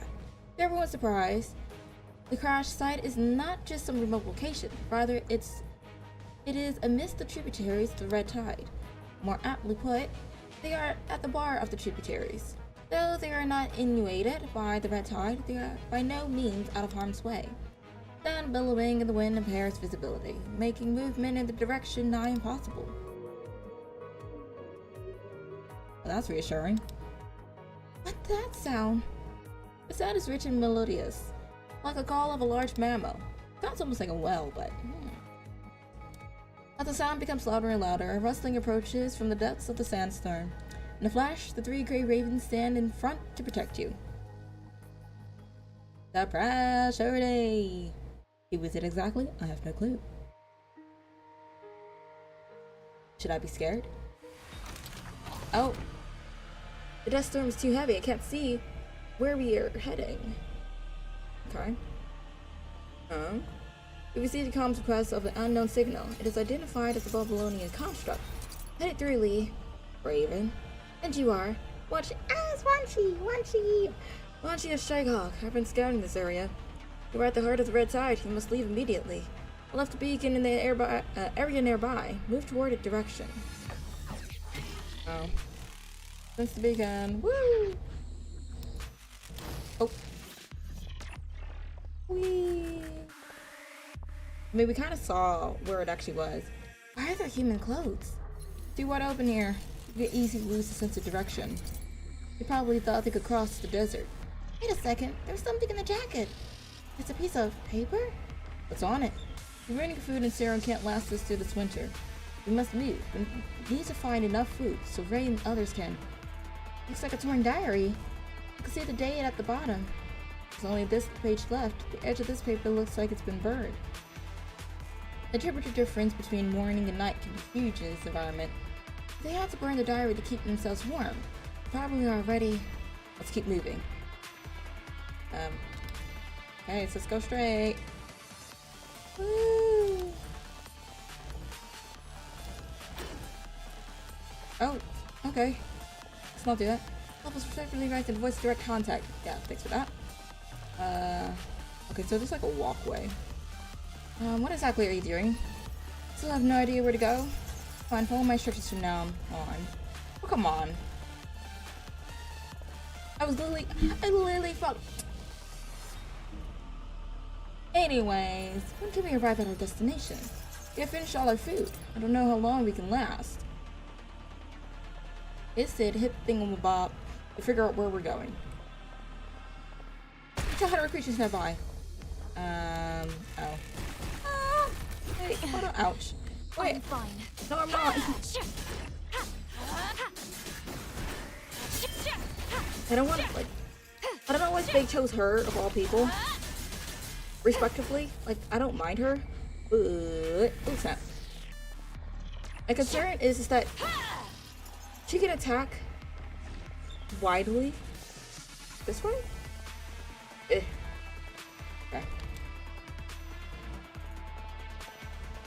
I can't jump up here, so just be like, yeah, gotta be something like this. But like, what happens if she just walks into the Red Tide? I think I see some. Hey, hold on. Oh, it's not. Okay.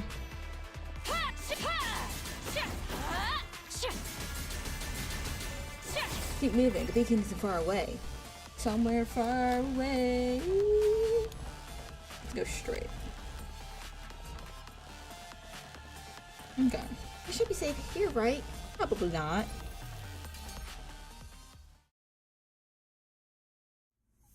Despite the dense layer of clouds overhead blotting out the sun, the Earth's surface is still scorching hot. The sand carried in the scorching wind stings your face. And the sound's back. There it is again. The sound echoes through the air. The Red Tide, which was flowing quietly, begins to fill the riverbed once more. Although the sound seemed distant, it still seems to resonate from every direction. Liv, inject the Commandant with the serum. The Red Tide is beginning to rise again. Punishing concentration is rising at an unprecedented rate. That was the last one. Also, the serum was smashed in the landing. But the bit domain node, support frame, and even the comms device for contact in the main force were all damaged. How long can we hold out? Less than 2 hours. Holding the broken bit node. Aw, Liv shows the look of guilt. Don't be guilty. It wasn't your fault. You wasn't piloting the Aircraft, my dear. Sorry, Commandant. I couldn't keep it safe. It's okay, Liv. Commandant. The team falls silent. Can we really trust a construct that claims to be a part of Strike Hawk? Maybe. Maybe. If he's one of Chrome's comrades. Right at that moment, a head of a creature appears out of nowhere and ambushes the team. Commandant! Right before the head of a creature is about to stab you with a sharp spike, a bullet pierces the air and penetrates the creature. Still in shock, you cannot help but look in the direction of the shot's trajectory. Wait, let me happen to figure out it's, what was it from? Is that one show where he decided to go here, he shot the bullet, and it did like a little loop-de-loo? Like he was playing pool or something? I feel like y'all know what I'm talking about, but I can't remember what platform it was on. I used to use it a whole lot. A white figure looms in the yellow sandstorm. Just a reminder, your comms have been on this whole time. Heard everything you said. Oh, we're terrible at stealth. Just now, that was me. His languid voice suddenly becomes serious. Quit looking around and get over here. Okay. After quite some time, the four of you finally catch up to the white figure. Before you stands a young man with delicate silver hair and thick dark circles under his eyes. I love the what is it called? Sleep mask? Eye mask? Question mark? I can just prove that he just sleep. He sleepeth. Quan Chi, correct? Thank you for. Thank me when we get out of this place. Come with me. Half-hearted and meaningless greetings are skipped over before they can begin. I mean, we can't technically be jumped. What's going on here? You first. You ran into turbulence. Both sides are concise in their exchange. Lee is not wanting to mince words. Quan Chi is too lazy to waste words. Quan Chi glances upward. I figured. Otherwise, that landing was a bit, I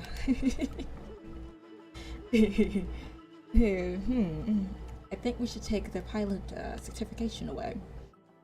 His face turns blank. If it was yesterday, landing here wouldn't have been such an issue. Unfortunately, you're a day late. You mean? Watch troubled eyes widen as he retrains his apathetic tone. Then responds seriously. The red tide hasn't reached this place until today. You'd better see it for yourself rather than me simply tell you. Let me start over. I'm Quan Chi from Strike Hawk of the Task Force. Chrome was my captain. I'm sure you've met. Since the last battle, Strike Hawk has been investigating what's left of the Red Tide and searching for the location of Hawk Shi of City 75. After hearing about the victory against the Polyphage, we stayed on the surface to continue monitoring the Red Tide. I was ordered by our captain to investigate the city's periphery. I was also the first person to inform Babylonia of the Red Tide's activity. Since Babylonia dispatched you here, I'll spare the details. I know who you are. Grey Raven, right? Our captain mentioned you, especially you, Sleibu. Am I a celebrity? Am I a celebrity? Quan Chi's seriousness was only momentarily. Shortly after, he returns to his usual lazy self. But, looks like his description wasn't exactly, His narrow pair of golden eyes glances at you faintly. He cuts himself off halfway with a long yawn. I feel like Luke would just call him my golden boy because of the golden eyes. It's giving Rover, but if Rover decided to choose white over black. What was that sound earlier? Oh, that. It always lasts anywhere from 30 to 60 seconds. That long?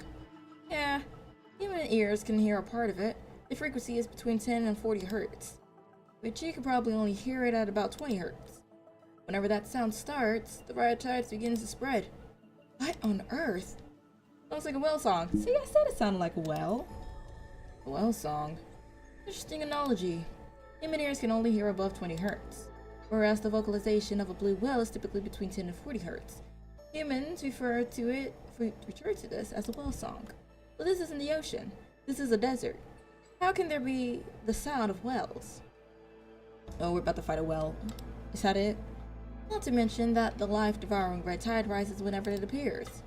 But don't butt me. But they give me another butt. If it's a death knell, then it's far too serene.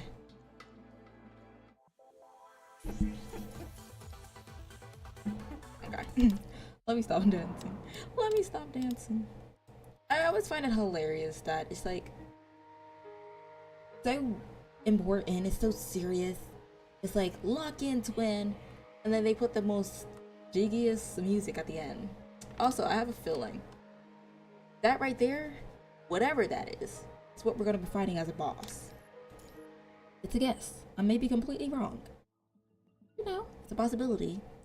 You walk with Wanshi for what feels like ages, with drinking water exhausted and your legs equally so. That's crazy. I just butchered that. You never knew hiking could be so difficult. The desert is not a place for talking. Stand assaulting your area of orifice. Opening your mouth is just an invitation for a mouthful of sand. Not only for humans. The yellow sand also causes great trouble for the mechanical joints and constructs. After we cross this section of land, let's prepare our frames. Sand is clogging up our joints.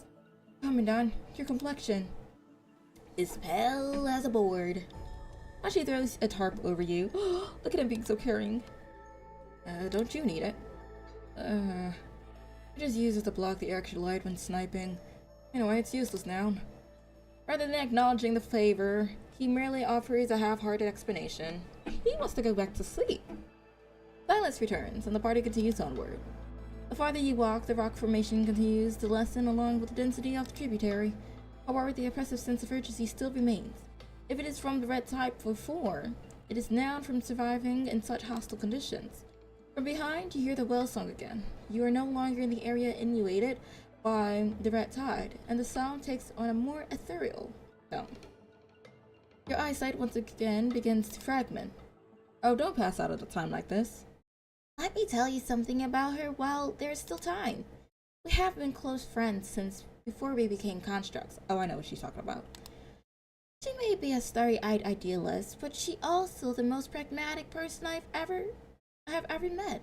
When she acts mature, she's decisive to an extreme, and when she acts naive, she's romantic to a fault.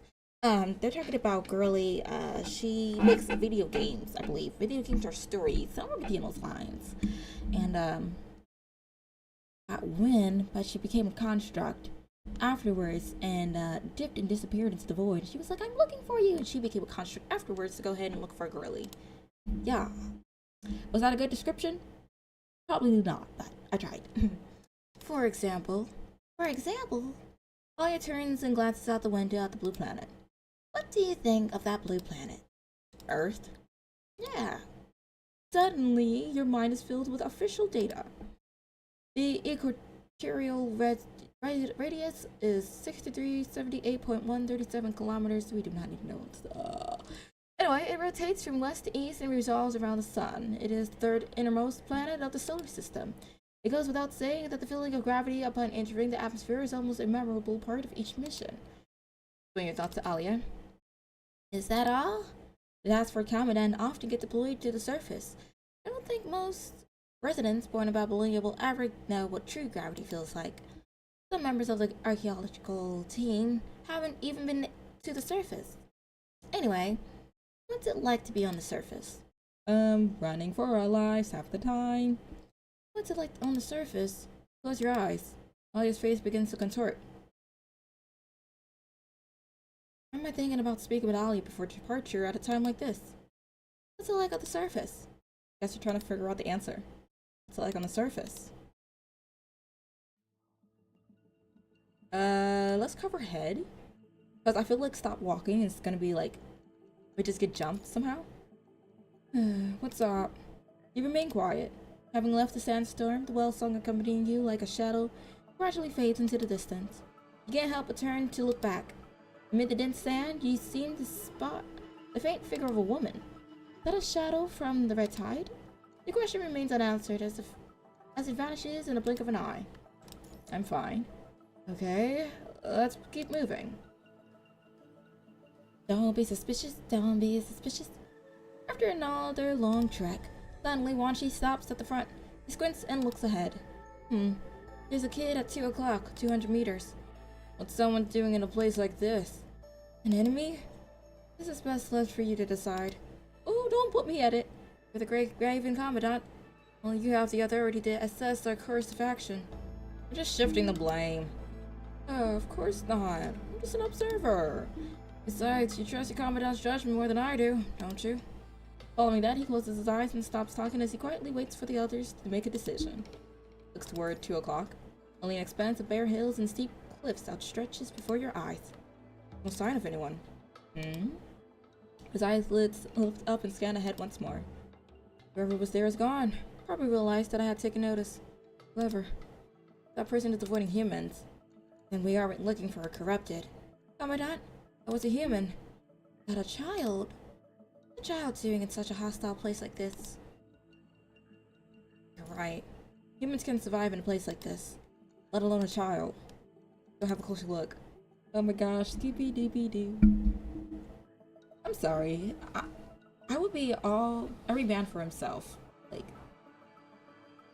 you see a tall woman randomly that disappears, mind you, like lightning speed disappears.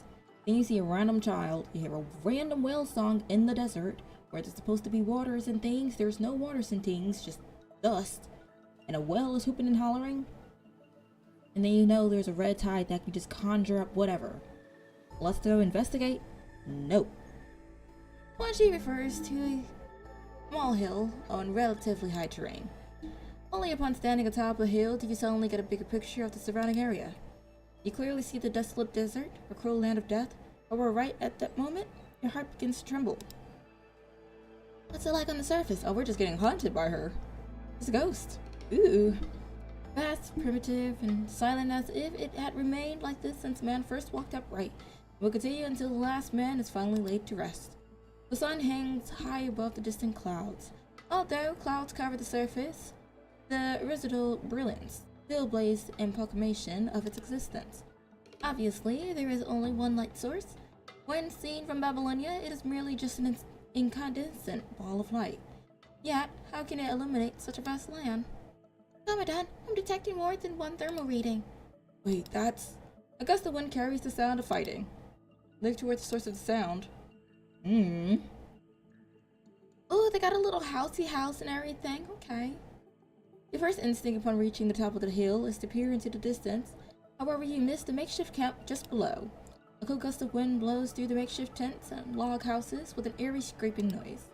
The camp is empty, so not because it had been vacated by its occupants, rather because they have gathered outside the camp. Standing on the opposite side of them is no one else but that unyielding pine. It's Hans and Team 01. And also, in front of the camp, 2 distinct groups of people are facing each other. To one side, a ragged and close-knit group resembling refugees who had long since lived here.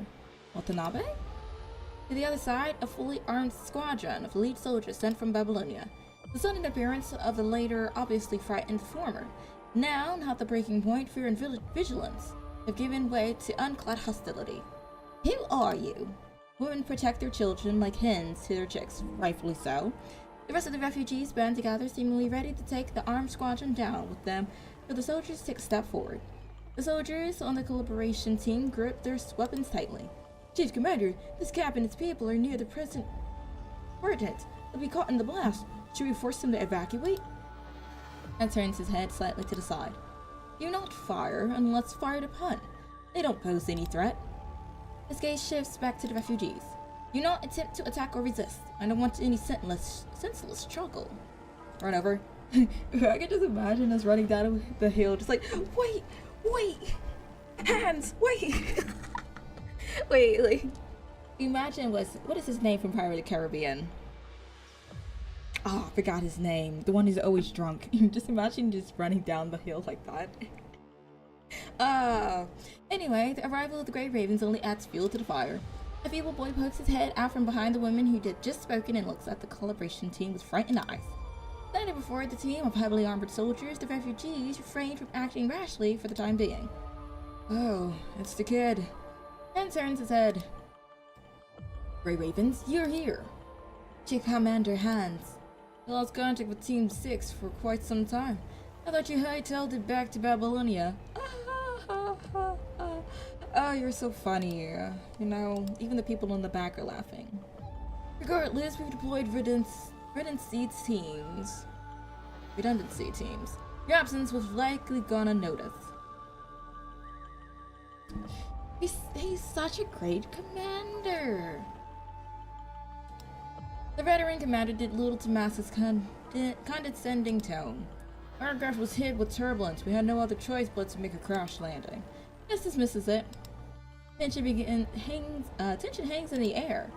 Well, she's just third wheeling it like, wow, this is crazy. Sorry, mind if I interrupt? Despite the inquiry, Wanshi continues to talk without waiting for Hans to respond. I like him. I'm the construct in charge of reporting on the surface to Babylonia. Wanshi of Strikehawk. You.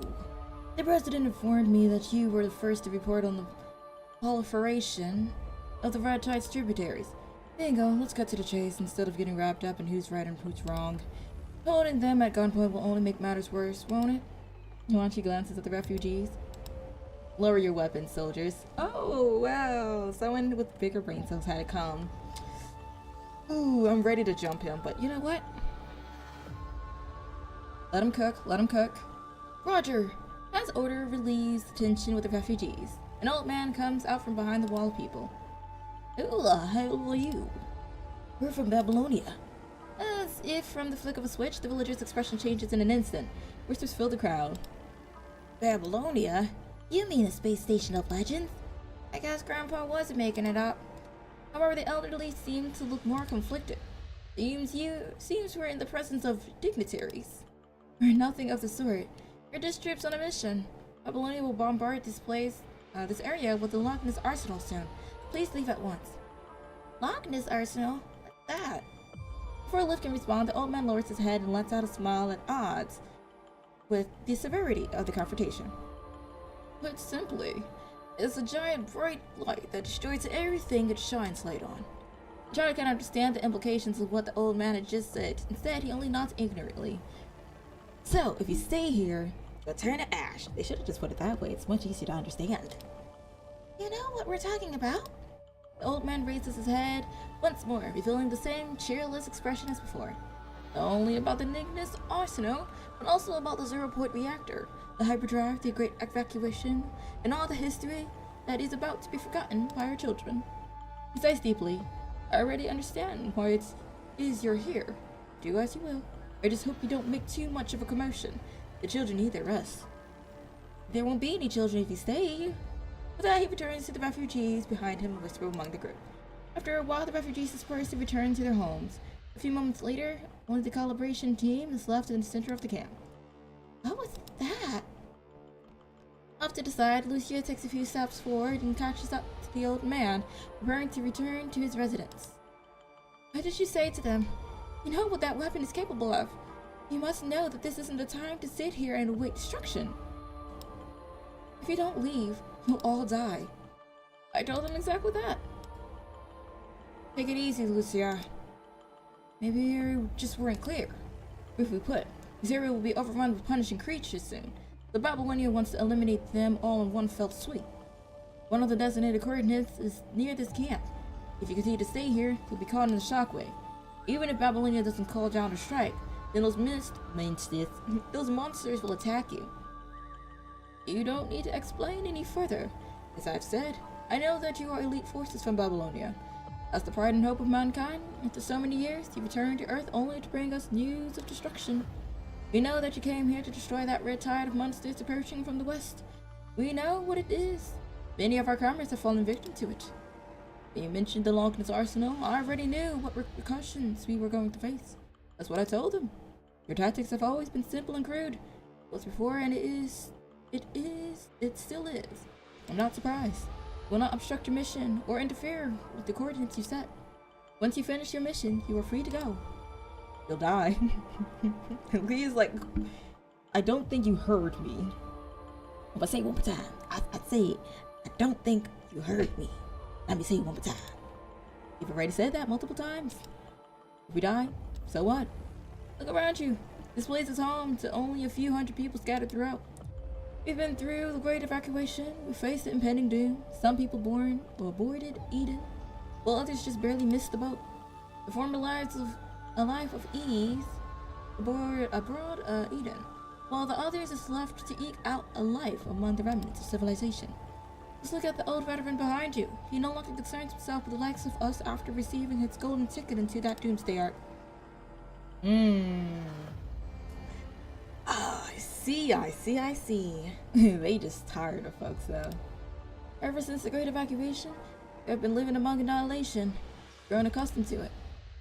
If that's all, let those old bones go home to get some rest. I'd at least like to keep my last ounce of dignity up until the end. After he finishes speaking, he turns and walks away out of sight. Deathly silence spreads among the team. So they just have a vengeance against Hans. That's crazy. I don't blame him though. My guy is like, You know? This was an unexpected turn of events. I'll report this to Babylonia. Wait for my word. What about our mission and configuring the nodes? Proceed as normal. Please wait, Chief Commander Hans. We're still people here. Obeying orders is the first requirement as a soldier. Grey Raven Commandant, keep your constructs under control. she literally just, okay. Now, I don't know if anyone remembers Kamui's event story when he came out. If that comes true, we know who to blame.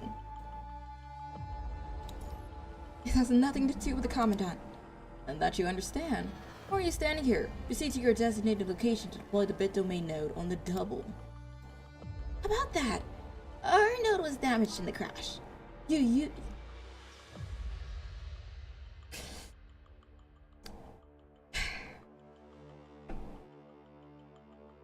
Let's use him as the bit domain. Leave him down here.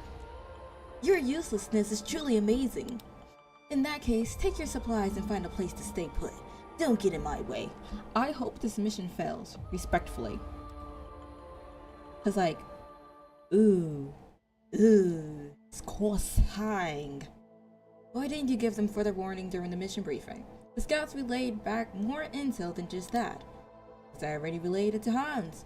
That will suffice. No, it won't. In some regards, you're even more ruthless than me. So you know what our subordinates think of us too, eh? Of course, I'm not deaf, and I'm certainly not a fool. If it was really just this calibrating mission, then the Grey Raven Commandant would have been enough to serve as the chief commander. They've encountered the Red Tide before, and their experience in active combat far exceeds that of others. You could choose Hans. Since the last battle in City 75, the Grey Raven Commandant's condition has become unstable. Aswell still isn't sure whether it has any permanent impact on Saibu, either mentally or physically.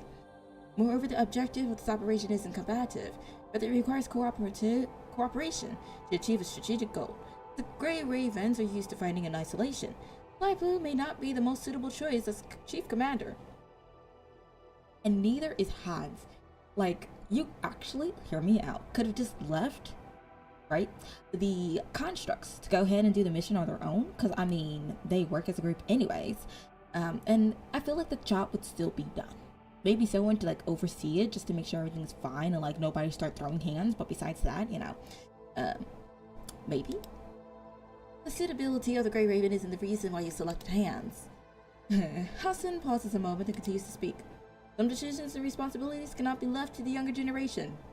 Wah, wah, wah, wah. Even if there is only the slightest of risk, I trust Hans' judgment. He's our most prominent leader. He has enough experience to deal with the unforeseen issue that should arise. Be too kind and gentle to the younger generation. If you keep sheltering them, it will only backfire. Nicola, you and I have too much weight on our shoulders. Too much blood on our hands. I can't freaking read. Anyway, Redderful, like, we are remnants of the past. One day history will use the guillotine to judge those disgraceful sins. At least spare the children from having to bear the responsibilities and sins of their forefathers. Our generation will be the one to sever the chains of hatred. In that case, why let them go down there? First and foremost, to observe whether Saibu is still suitable for serving as Grey Raven's commandant. Are you trying to demote me? Secondly, sparing them from our responsibility doesn't mean asking them to turn a blind eye forever. One must face his own weakness to embrace the future.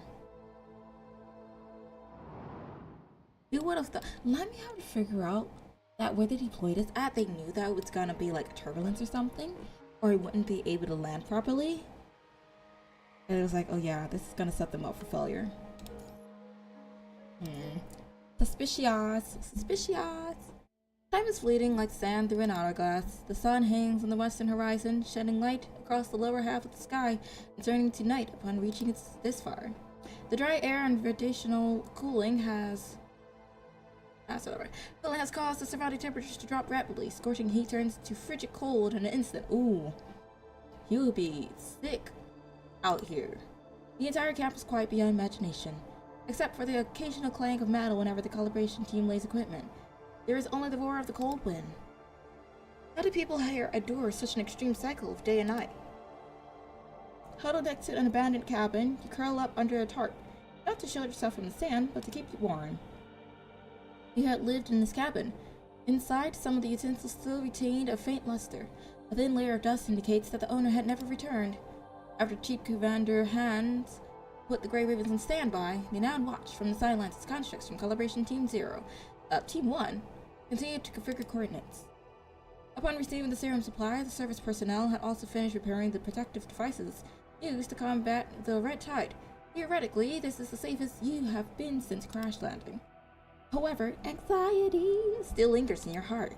You cannot help but stand up and look at the east. Supposedly, the coastline is dozens of kilometers out, the area that Babylonia has to protect at all costs. However, regardless of how hard you strain your eyes as a human, you are unable to behold such a sight. Don't bother. This terrain here isn't high enough to see the coastline. You suddenly hear Wanshi's voice behind you. Everyone turns to look at him. All you see is him stretch with a look of exhaustion as he walks over. Not to mention, with such poor weather conditions and low visibility here, human eyesight can't possibly see that far. Wanshi! Got enough sleep. Constructs don't have the concept of sleep. I'm just done taking a breather. I mean, you're recharged, so technically that is sleep, eh? Maybe? Lee sneers. How can you just loaf around at a time like this? Well, my mission was to pick up the calibration team sent by Babylonia. My work here is done. Can a guy kick his feet up for a while? Yeesh, R&R ain't easy to come by. Rest and recovery? Is that what R&R is supposed to be? I always hear people use R&R, but I never actually looked it up what it means. I'm gonna check out what it says. Anyway, before Lee can muster up a retort, Wanshi looks your way. Don't you think it's time to change the gauze on your commandant's forehead? Oh yeah, Wanshi is a medic as well. I have noticed that medical people in games seem to always, for some reason, either magicians, besides Minecraft, because if they throw another potion bottle at me. Anyway, sorcerers, magicians, and medics are like all my favorite people. We love you people who work in our hospitals and things. You are the greatest people alive. Anyway, right as Wanshi begins to speak, Liv had already begun making preparations. Within no time, she had already begun replacing your bandages. Thanks for the reminder, Wanshi. Not bleeding anymore, Liv. Even still, your bandages need to be replaced periodically to prevent infection. It is not until Liv changes the gauze that she realized that a considerable amount of sand has adhered to your bloody scab. That makes sense. Cleaning the wound is not exactly going to be a leisurely stroll, though, through the park. Your breath hisses in pain through clenched teeth. Lucia? Understood. You quickly tears open a pack of filled rations and stuff it into your mouth to bite on. Squinting your eyes in the dim light, you catch a glimpse of a thin figure poking their head out of the tent behind Liv. If you're in pain, here, food. I just know it's dry as dirt. No amount of stubbornness will stop me from cleaning your wound, Commandant. Before Liv can react, the thin figure was already running over. He scurries over next to Liv and gazes towards you with a doe-eyed look of curiosity. Oh, that's cute! Was that the kid from earlier? The white gaze falls on you, rather the ration. Oh, he's hungry! I can give you half, I promise I'll share. Tear a piece and hand it to him. Like a kitten, he sticks out his hand and hesitates until he cannot resist any longer. He grabs the ration and wolfs it down. You are now my son. I adopt you. Lucia quickly takes out a second piece and hands it to him. However, the boy does not immediately eat it after taking it this time. Thank you, miss. A woman hurries in before Lucy can respond. She pulls the boy behind her, glances around at everyone cautiously, then looks down at the child by her thigh. Granny, Who said you could leave? he's just hungry. I'm starving. Didn't you have a can for lunch? For lunch? It's nighttime. You're so hungry. We'll have food soon. Will Dad be back in no time? People said he won't. The woman steps at the boy and interrupts him. Shut your mouth. Don't you dare say such a thing. Who said you could talk like that? He'll be back soon, and I mean it. Don't get mad at him, please. My idea to give it to him. Plenty to go around if you want. We don't need your charity. Saying that, she quickly takes the boy and leaves. I hope the kiddo grabbed whatever that Lucia gave him. He's still holding on to it. Forgive her. She has her own troubles. Turning her head to the side, you see the old man who had previously returned to his residence. You're the... Her words stop as she sees the can in his hand. Guess you won't be needing this. To stop, maybe? We're constructs. We don't need food in the conventional sense. But isn't that kiddo human? Are you talking about me? I'm a kiddo? They will never call me anything else, I guess. Anyways, the old man looks at you. The time flies. I never expected to see a person from Eden with my own eyes. So, care for something to eat? Okay, I guess a little tuna with a little bit of the dry bread. I see. I'm still seeing, I guess. But anyway, the outside is worn down and rusty, but it's safe to eat as long as the can doesn't bulge or leak. This is the last batch of cans produced before the Great Evacuation. These things can be preserved longer than you think, even if it's only leftover soup from the past civilization. Oh, but thanks. Very well. I'm sure it's a bit preposterous for people who live in the clouds to eat gruel such as this. I just know it has a crazy smell. And it's not that, aren't you short on supplies? You're showing us sympathy. Not sure is surprising? Hey, like at least bon appetit, you know, right? Like, wolf it down, enjoy it before you get annihilated since you don't want to leave. It's nothing special. The people used to go catch fish in the sea. But recently, those red creatures, the headwall creatures you mentioned, have thrown everyone into a panic. No one dares to venture too far out of the camp. I'm sorry. Why the sudden apology? This isn't your fault. No one's fault. The old man's attitude is kind and gentle, unlike his stern demeanor when you first met him. It's because he doesn't like a certain somebody, and neither do I. Scared you earlier, didn't I? I didn't mean to. Sometimes you just have to stand up for what you believe in. What is that exactly? Certain death? The old man does not seem to take offense. Correct. You decided to stay here and wait death. The man's old and hoarse voice seems to float away in the wind. I don't get it. Same here. You may find our answer puzzling. A group of people choosing to stay here and wait for their deaths. Perhaps even a cruel joke. But this is how we generally feel. Was our intent from the very beginning. But don't take the kid down with you, right? I feel like you should at least give chance to the kids. I feel like we should snatch them up. Why? You know about the Arcadia evacuation? Yes. We're faced with impending doom. Some people boarded Eden, while others just barely missed the boat. Isn't that how the story goes? Yes. In reality, that's not what happened. It wasn't entirely a matter of luck. Perhaps some people just simply didn't want to leave. Yes, some people were unfortunately unable to board Eden, while others remained because their loved ones didn't get the ticket into Eden. Some people stayed because they didn't want to abandon their homeland. Regardless of the reason, we chose to stay. We accepted our fate. After making this choice, we planted our roots here and continued to fight. But this place isn't suitable for humanity. This is indeed the case. Even though the wasteland is far from nearby cities and still the corrupt poses a little threat, the cruelty of nature provides no safe harbor. The old man nods in agreement. Look at the land around you. This dry and ugly land. We originally lived in the city. We decided on this place and built our home here, albeit after great difficulty. But you choose this place because nature is terrifying. Once civilization collapsed, nature reclaimed every center of urban life. Without water, electricity, or natural gas, skyscrapers became nothing but steel cages. Everyone died without dignity, like animals. At first, we had the capacity to cremate or bury the bodies. Soon, those left alive could bear it no more. The city was silent.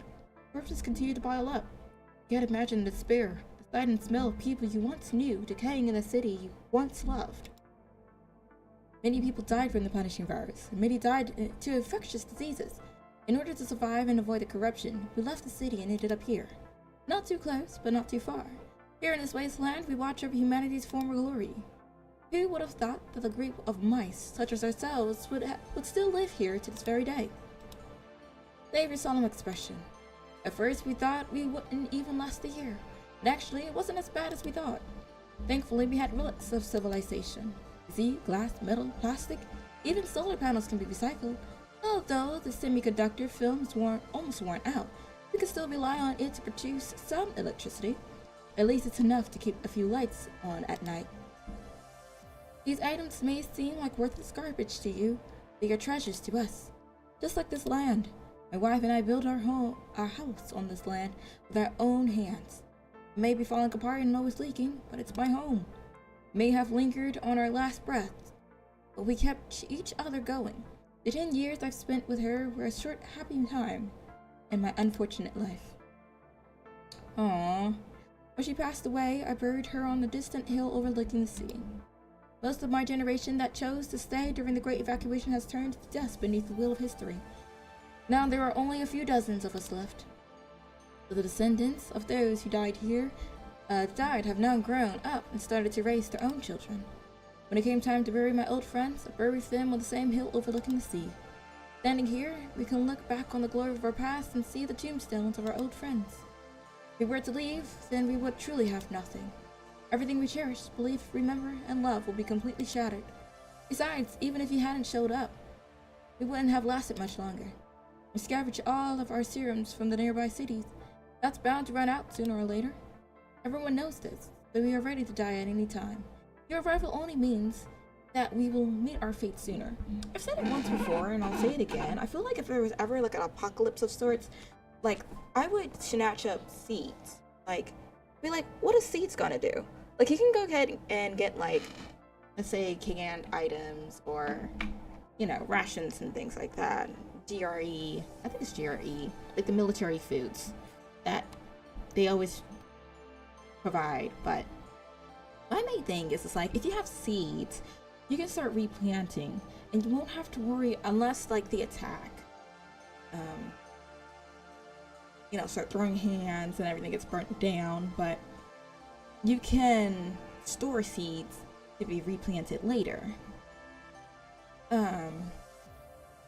Use the seeds, replant. Now this isn't an area that I would say you could probably replant. I see there's like some grass and things, but you could probably have done very spaced, grabbed some seeds, planted them down. You have like an apple, a few apples. You probably get tired of them, but a few apples, a few tomatoes. I don't know about pineapples and stuff like that, but you'll have a few fruits to go around.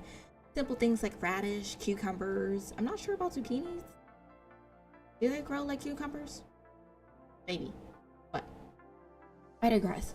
The idea is there. Now I'm pretty sure that the punishing virus will probably invade and stuff, but I mean, if you can go ahead and make little houses to protect yourself and you're not likely to get attacked, then you can just go ahead and use that. Maybe I might be thinking a little like too far ahead, but the ideas are there. Anyway, enough of me ranting. People born here were never optimistic to begin with, helpless and destitute, desiring nothing so as to lose nothing. The only thing we have left is our love for this land. We knew our destination when we set foot on this path. We spent every day like it was our last. We were born here, we will die here. Haven't your lives suffered by living this way? No, you must know joy to know pain. We don't pursue the luxuries of Eden. We just want to be put to rest with our loved ones at our side when the time comes. If you still have compassion, please don't deprive us of our last request. What do you want to tell us this? Because I see weakness and timidity in your eyes. Timidity?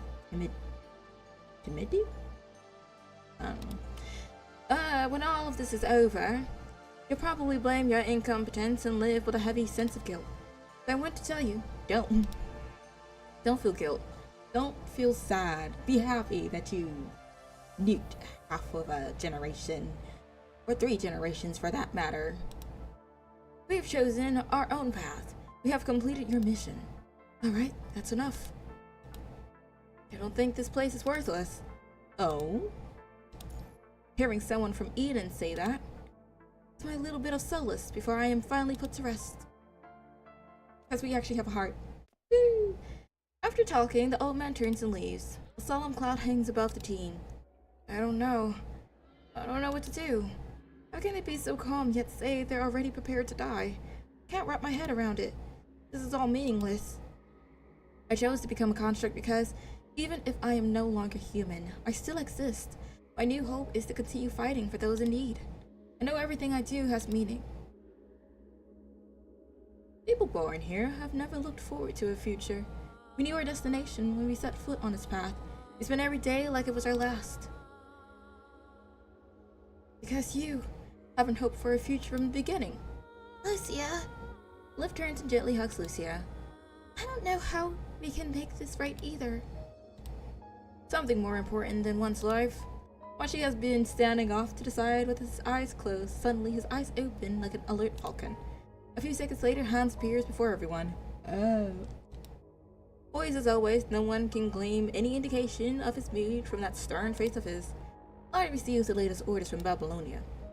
Under the premise of establishing the nodes within 24 hours and ensuring the success of our mission, according to the instructions of Article 21 and 22 of the World Government Disaster Relief and Emergency Assistance Act, do we care? Let's see. If civilians are found while executing a mission, they must be evacuated to safety, regardless of force. Ray Raven, mission clear? Oh, they're gonna tell us to go house to house and start taking everyone up.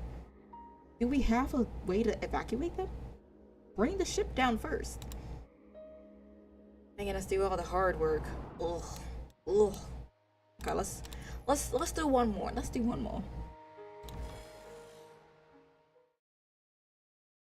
Really? Is that what you think? Nothing strange about that. But she is different. Even though she's never been to Earth herself, she has all sorts of unrealistic fantasies about it. When she was still around, she used to always ask me if there was any humans left on Earth. Alia closes her eyes. Our primary school teachers all said that it was the cradle of life at our birthplace. But due to the punishing virus, we were forced to temporarily leave its embrace and protect her from Babylonia. So Alia. Oh wait, this is not Alia. So Alia, do you think there are still people on Earth? I think so. Not everyone evacuated during Operation Arcadia. There's bound to still be people on the surface. Don't our textbooks say that there were billions of people on the surface at one point? Billions? There's no way Babylonia could support that many people. Obviously. It could probably only support a small fraction of the population. My thoughts exactly. But it's fine. One day we will reunite with our comrades on the surface. When that time comes, we will share in the marvelous things we have seen and rejoice in song. Nothing is more romantic, is it not? Maybe. Alia opened her eyes. Open your eyes, Eden, open your eyes, open your eyes. Anyway. We were so naive back then, always sharing our childish fantasies. She told me how romantic it would be to reunite with our comrades on the surface. We will share in the marvelous things we have seen and rejoice in song. But we never considered at the time that those on the surface not come to Babylonia. What sort of life would they have had on the surface? What would people on the surface think of us? Disappointed. Division returns. There are no wonders to be found here, only helpless dismay. Seeing you lost in thought again, Hans furrows his eyebrows. Are you even a commandant? You can't even bother to follow orders now, I take it? No, it's not like that. Commandant is... Watch scans you with his peripheral vision as if in contemplation. Hans speaks directly. Enough. I don't have time for your excuses. Begin evacuating the refugees. If they aren't willing to cooperate, resort to more coercive measures. Before the other 3 can respond, I don't agree with this. This kind of coercion ignores the will of others. It's wrong. Are you defying orders? Maybe. Watch your attitude in every statement you make. You don't want to get marshaled when all of this is said and done. Lee stands in front of you. Ooh, I know my buddy's gonna protect me. Understood. Just give us some more time. Not all of the nodes have been deployed yet, have they? That's right. Let me make myself clear. Once the nodes are fully deployed, Babylonia will obliterate the surrounding area. If you don't wish to be decimated along with it, I suggest you hurry up and complete your mission. Oh my gosh, can we jump him? Can we jump him? Finished speaking, Han turns and leaves. Well, looks like I'm not needed here anymore. Catch you later. Gonna recharge my batteries. See, I told you they need a recharge. I can open the door to the residence. Sir, Babylonia is going to unleash a wide-scale attack on the surrounding areas. Please gather your family and evacuate immediately. Where do we evacuate to? Liv bites her lip, because the answer is simple. Nowhere. They really said, guess what? I know you just built this gorgeous house stuff. Like, I'm gonna place you in a hole. What did the hole have? Nothing. Just a hole. Eden has no extra tickets. There is no place on the surface that can be called a safe refuge. The conservation area has not yet been built, and there is simply no way to accommodate all the displaced people. At present, there's only just enough time to evacuate the refugees to an area that will not be affected by the blast. The refugee smiles sarcastically at Liv's silence. Enough with the hypocrisy. Is this really in our best interest, or you just not want to see us die before your very eyes? Look at you. Your conscience is just as repulsive as your actions. Removing us from our homeland will make you sleep better at night, but it won't make our lives any better. That's not what we intend on. The refugee slams the door on their faces. That's the fourth household. Why are they so stubborn? The old man seems to be their leader. If he's willing to leave, the others will probably follow. Agreed. But you have to have a concrete place of where they're supposed to go. After several more doors slammed in their face, a familiar face opens the door. It's you. Mister. I know why you're here. Lucia nods. You should know my answer. I already told you. I still don't get it. Why? Is it because we aren't looking at this from your point of view? I'm sure you understand, kiddo. Our point of view isn't as different from yours as you think. In your eyes, what is Babylonia? It's the bastion of for humanity's strongest. No, that's not what I asked. I mean, what was Babylonia before the punishing virus and the Great Evacuation? It was humanity's first FTL colonization ship. Then why hasn't it taken you all into deep space? Because we lost Earth and want to take it back. Why do you want to take it back? Our mission is to take back humanity's homeland. That is our mission. That is the meaning of our existence. But this homeland is no longer of any use to you. Cities destroyed, civilizations collapsed. Earth is now just a sea of ruins. Babylonia floats above Earth, just like we stand here in the ruins. Why not leave? Have you ever thought that taking back Earth might be meaningless? Now you are a construct, not a human being. You don't need to inherit the meaning of human existence. Lucia wavers slightly. No, you're wrong. This is what we were born for.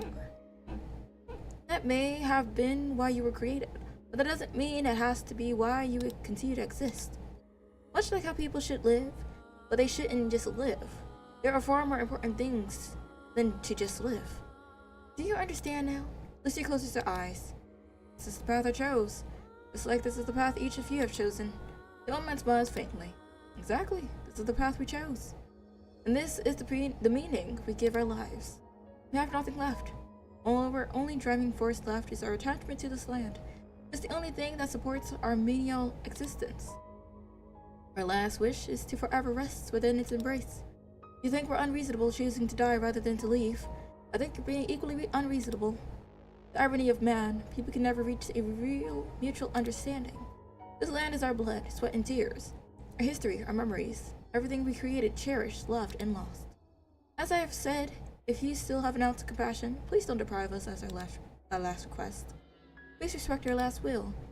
Lee steps forward and pats Lucy on the shoulder. I understand. Sorry to bother you. Goodbye. Just as you're about to leave, you hear a commotion nearby. Are they trying to drag him out? Don't you think it's ridiculous to tell us that we are also citizens of the world government? Don't you remember how you treated us when the evacuation started? You held us at gunpoint to prevent us from boarding Eden. You left us behind like junk. Now you dare to come back and rescue us? Are you kidding me? Get out! Get out of here! I don't need your fake compassion now. The person she is confronting is none other than Hans. Oh, crazy. His starched and pressed uniform has been stained, almost like someone has poured a bucket of dirty water on him. Yeah. Chief Commander Hans! You! By the time you rush over, the two of them are about to clash. Suddenly you hear the distant serenade of the whale song. Don't panic, guys, it's just our buddy. Serene and resonating sound floats gracefully in the wind, like a bird through the clouds. Sounds close yet distant. The sound is not greeting, but Hans and the old man, who had just arrived, wince at the same time. Not good. Not good indeed. Attention soldiers, drop what you're doing and prepare for a battle. Hey, over to the west. Despite going to recharge his batteries, Quanji had been keeping watch this entire time. Suddenly, he jumps down from the hill. His laziness was now replaced with unprecedented seriousness. Soon everyone realizes the gravity of the situation, because a large number of punishing hetero creatures burst out of the yellow sand, began to pursue him. Oh. Hey guys, just so happens, we're probably about to have to go ahead and throw hands. Woo! Oh, okay. About to say, we're in the dark. Yoink. Yoink, yoink. All refugees have been evacuated inside the residence. Other hetero creatures are in. They're scattered all around the camp. They aren't paying attention to us. We must eliminate them right away. Then let them attack the citizens. Okay. Hey guys. Go. Exterminate!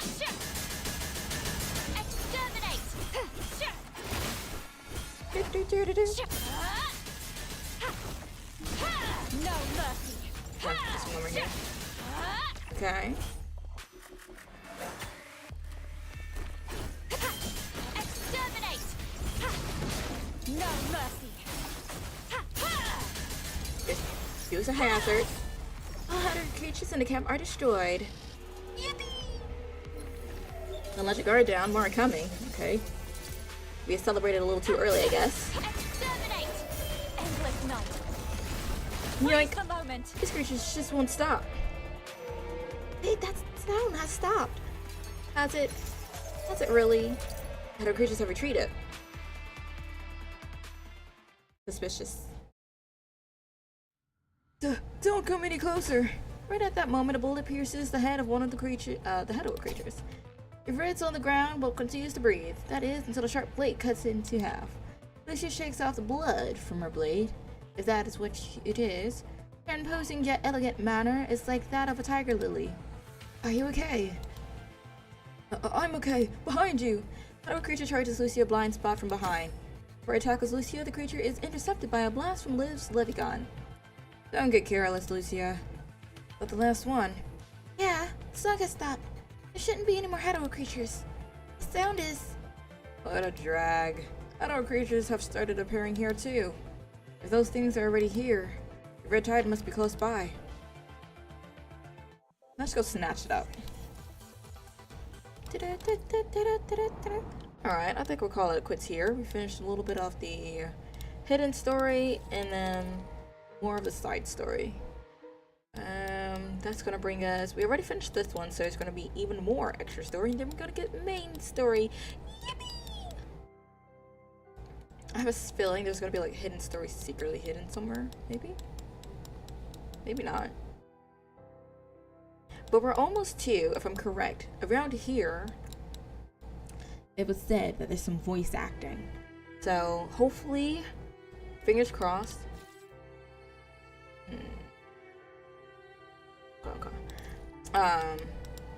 That they'll gradually start adding voice acting, slowly but surely. See, we're almost finished with this one. We have hidden story to do. Yeah, hidden story to do. It's probably gonna be short as ever, but it's still there. So what we are going to do is, okay, I guess there's nothing here. Oh, we got collection. Do our weeklies, knock that out really quickly, and then I know it's not gonna be anything we can particularly.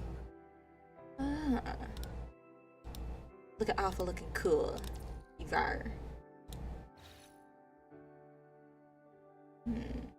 Okay. Anyway, yeah, we're gonna go ahead and knock that out. Do a few summons. Probably not gonna be much of anything, to be honest, but to try. Let's see. Roland, you're my target today. Sure. The hidden stories are so long, and I feel like it's practically longer than the main story. They just stuff a bunch of everything in it. But I mean, it's interesting, so that's a plus. Yoink. What's that? Oh. Nope. Give me all you got. She'll be my blade. Yoink. Aw, snap. Managed to get me. Life and death are but a moment apart. Now you're on the other side of the line. Yeah. Come on, you can't hit me after I did that cool combo. Give up. Nope. I will sever this prison of fate. Light work. Keep moving. This victory is not the end yet. It's not the end yet.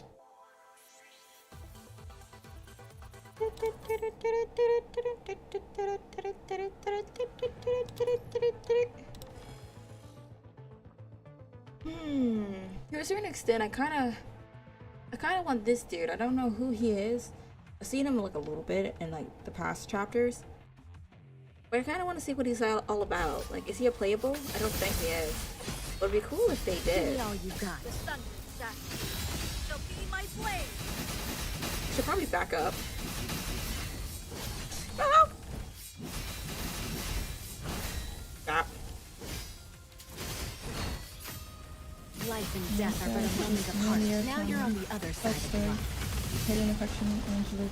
Many branches. Choo-choo. Ouch! Choo-choo. They have so much stuff into it. Give up. I feel like they should have Life done. and death are but a moment apart. Now you're on the other side. I feel like they should have done I will sever how they do the news this stories prison of fate. with like the action, how much they add in action with the old stories. I feel like that may be a little better. I don't mind the hidden other side stories Keep moving. as much. This victory is It's not just- the end yet. It's a lot of reading. That's my only pet peeve. It's a lot of reading. And while I don't mind reading as much, it gets tiring fairly quickly. And I think like through each one of them, you only get maybe like 2 or 3 fights. If that, out of like 20-ish arts. Phantom Pain, did I do that already? Oh yeah, I need. Okay. Did it already? It's the same thing. I hit the same thing twice. Okay. Fire. Charger still 10% more. I just need somebody who has fire. Fire burning up the way. Now I can light the world up at this one day. Comrades, march with me.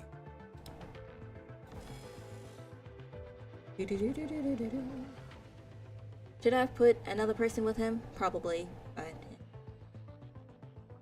I really want to know who he is. He looks interesting. He looks like he's like some type of A new battle What is the shall witness a character? fresh victory. just almost like some Dracula. Nope. I no longer fear death. This dispute is to be settled. Never. Oh, come on. Don't worry about me. I dodged it and then walked straight back into it. Thou will never. Challenges are always welcome. Thou will never. Whee! Never give up. Strength of an unwavering will. Yoink. Here. Pave the way forward. I no longer fear death. Thou will never. This dispute is thou will never. Hit Can anything be saw? No. This Can dispute is to anything be be settled. seen? No. Ooh. Can the eyes see us? No. Don't worry about me. This dispute is to be settled. I will never. Knock him out and then, come on. Strength of an unwavering. Here. Pave the way forward. Yes, I see. More than ready. I no longer fear death. Ah. Okay. Keep blocking myself More than ready. Hard work pays into off. everything. This dispute is to be Nope, settled. nope, nope, nope. I'm more than ready. Hard work pays off. Strength of an unwavering will. This dispute is to be settled. Okay, soul vote everyone. That's pretty cool. Here. Pave the way forward. I'm more than ready. Yeah. Don't No, worry I have about 10 me. seconds. Let me get one more. I no longer Let me get fear one more. death. Never. Never give up. Can I do it? Can I do it? So close. We'll take it though. It's pretty good.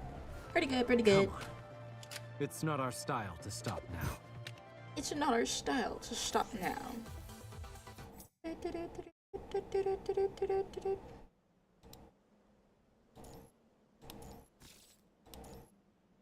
Okay, and this one. I stomach. I think it's immune to it. No. Okay. I thought I didn't read for a second. He's a lucky character. Okay, okay. We'll do her. I need to upgrade her a little bit more. 2000 isn't bad, obviously because it gives us the boost, but she could do better. Beginning infiltration. Let's make this quick, Commandant.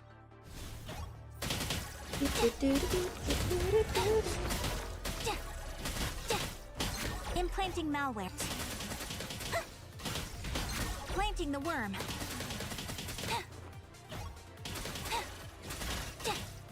Planting the Yeah, worm. she could definitely do. Oh, I see, I see, I see. Implant visual disruption. There we go. Welcome to my data domain. The fact of the matter took me that long to notice. Circuit overload. Visual disruption. Implanting malware. A total joke. Time for a hard reset. I still gotta practice on her.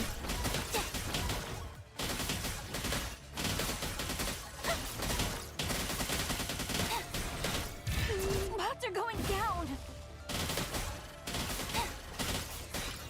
Nope, nope. Implanting malware. Ah! I missed again. Planting the visual disruption. Like, it's so quick paced when it comes to her. Welcome to my data domain. Circuit overload. System gap.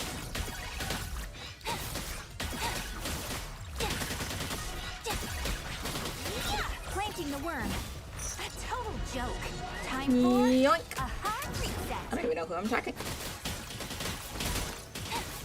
Nope. Okay, well, I didn't dodge him. Implant circuit overload.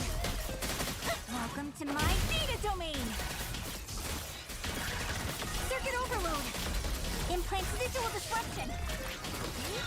Breach successful. A total joke. Time for a hard reset. Bots are going down. No.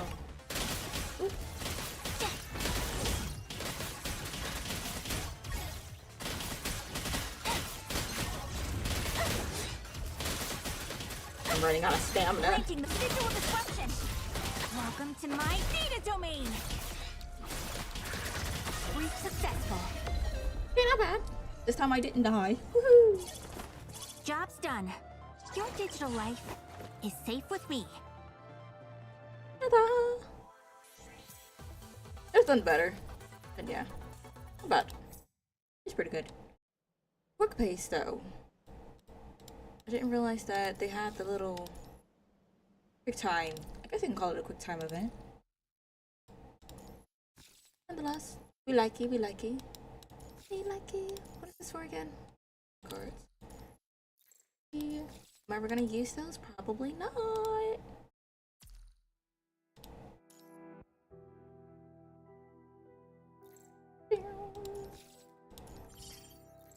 Car.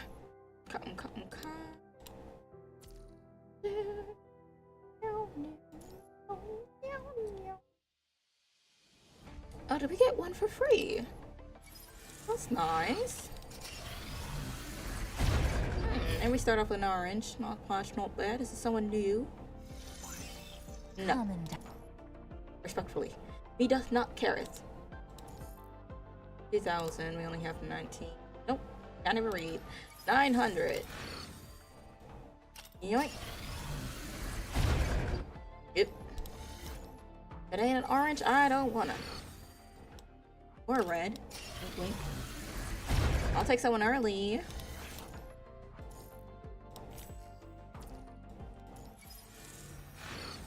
I doubt they're gonna do how they did Lucy though.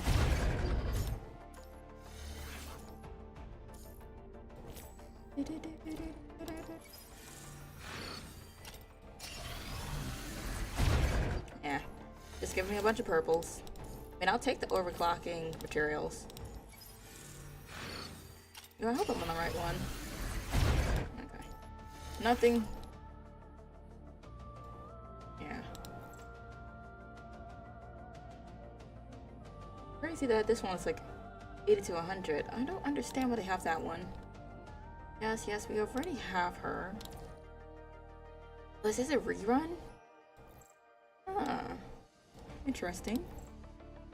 Oh, it is a rerun. Okay, okay. Have reruns for her. We do have Navatia. I really thought her name was Navatia, but everyone pronounced it Navatia, so Navatia it is. Cub. What do you need for the cub? Oh, hold off for now. Okay, we'll go ahead and call it quits here. I think there's quite a few events for me to do. Am I actually going to do them? We'll see. I'm not good at keeping promises. Unless I'm actually interested. There's always a lot of like reading. So, like I don't mind reading, but it's kind of like Persona. Persona, you got a lot of like adventuring and stuff like that, which I don't mind. Now, would I say they started making the places a little too big? Probably, yeah. But regardless of that,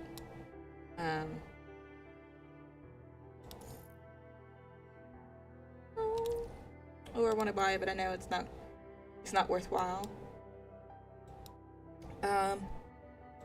Anyways, what was I saying? Something in here that I needed. Is it? Has module in my reshape provides different benefits? No. Something in here that it's supposed to be used to upgrade.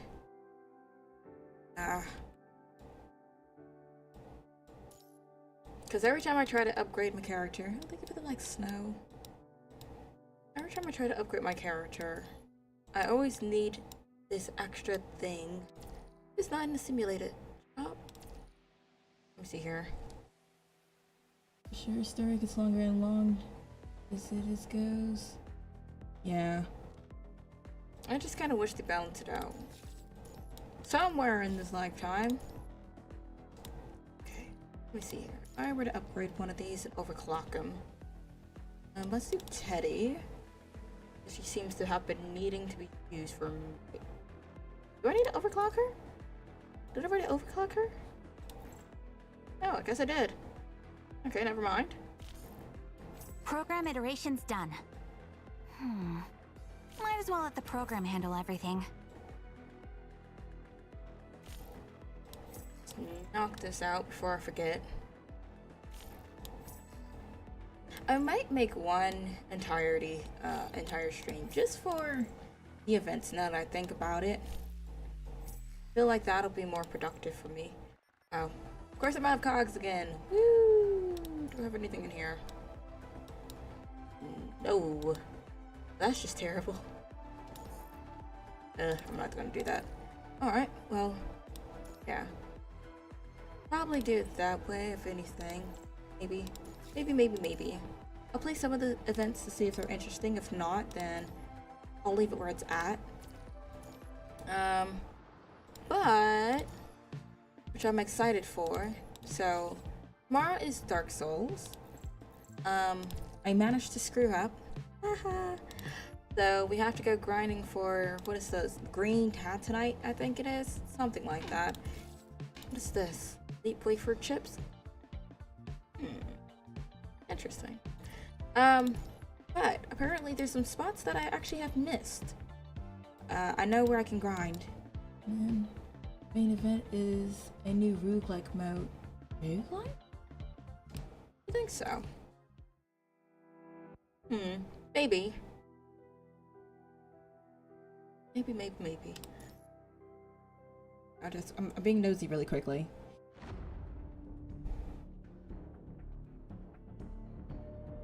"13 days to complete this." Ooh, it gives you summons though. And trade vouchers. I need to use these. Jeez, okay, the music is getting.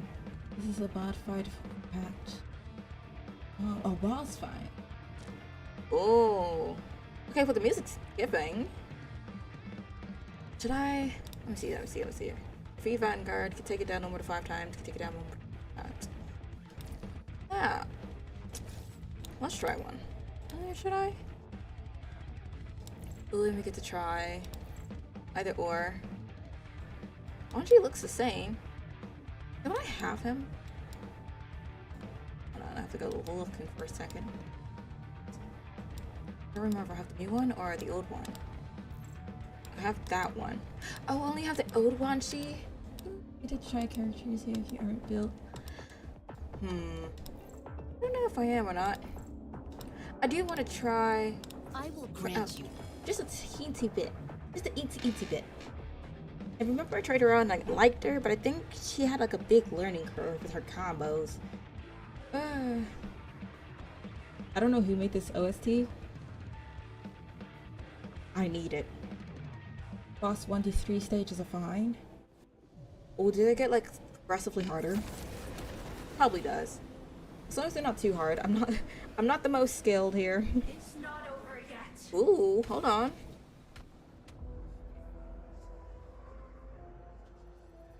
You can put that away. As long as the world returns to where it all began. You can put that far away, actually. Stop going forward. Woo. One thing I do like is that I can Harry. As I get close to you.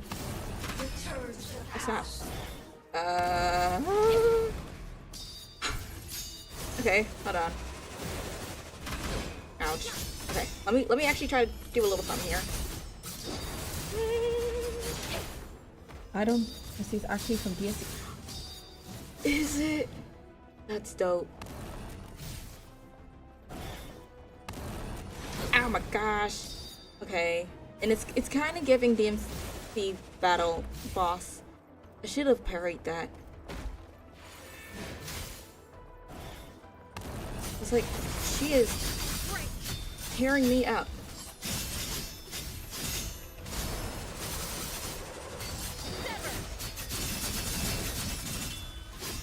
Against all odds. I feel like half of those hits missed. Ah.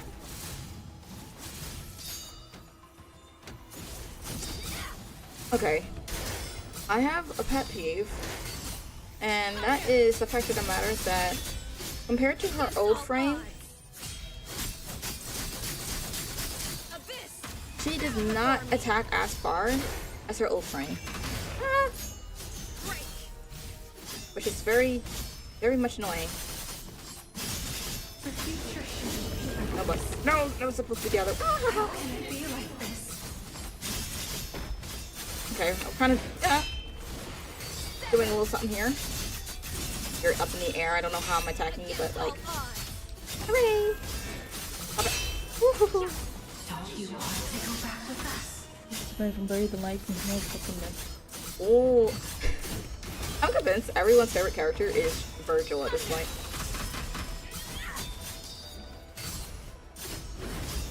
No, please don't hit me. I'm on a roll right now. Come on, Perry, Perry!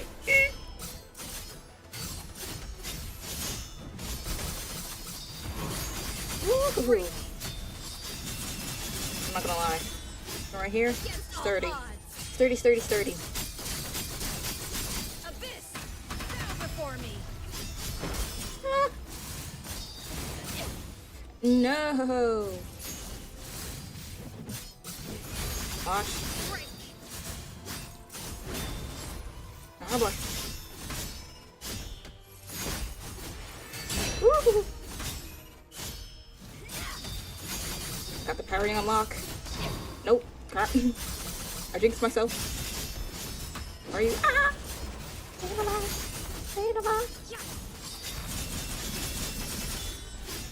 Against all odds. Oh boy. Deadlock. Oh boy. Okay. Abyss, bow before me. Stop running away! He's floating in the air. Oh boy. I should have probably. Ah, I chose Wanshi. I won't hold back anymore. Oh no, there's a dark hole.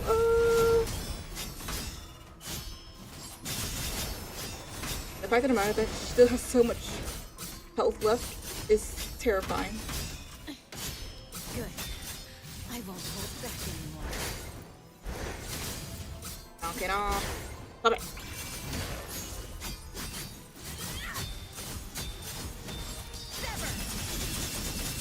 Come on, just go. Against all Go crazy. odds. Go crazy. Go stupid. Oh boy. Woo.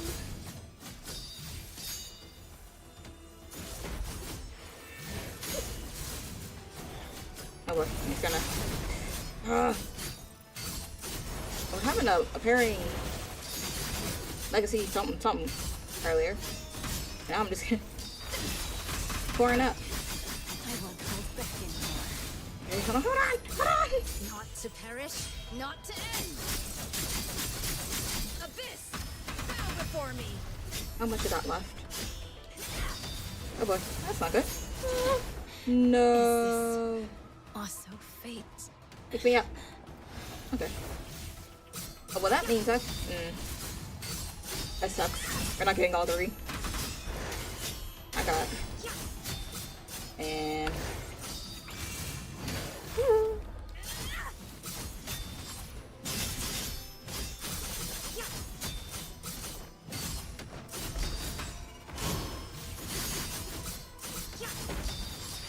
oh boy. Get her! Against all odds. Get her! Yes, Perry! No! Ooh, yes! I'm feeling I'm feeling special with all the parries. I had a little some. Or talk about nothing flame! Nothing flame! Can't get resurrected fast.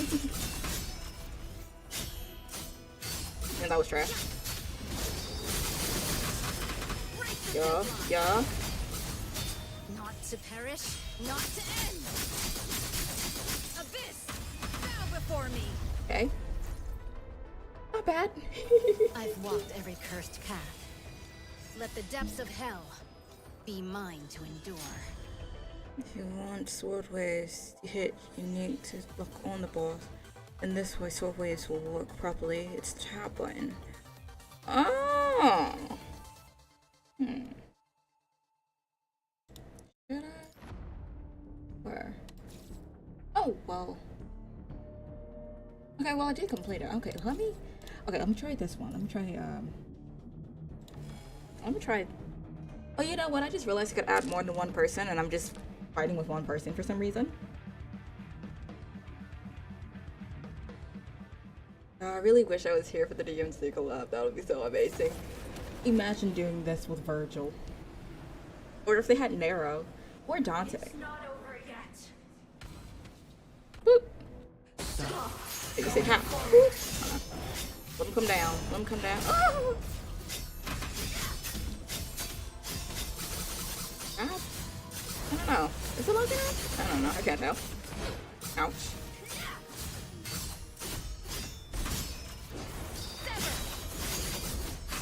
Okay, well, I hit it, so fingers crossed. Yoink. Yes, tear him up.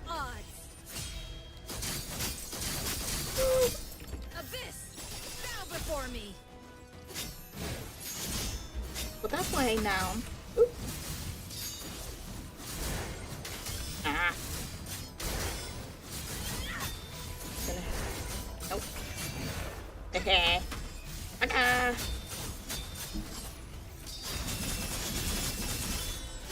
Against all odds. Woo. Break the deadlock. 1,000 more HP. Change this. To Oh. perish, not to end. Abyss, bow before me. Ice move so look like Oh. Okay. make a hard code. Congratulations. Turn off For the battle.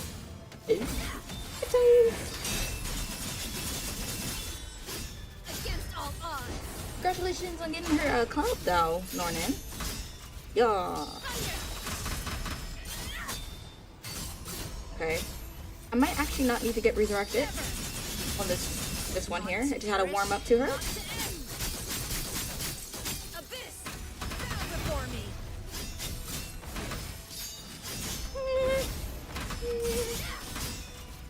Oh god. Ah no, I canceled it out. Oh, I canceled it like an idiot.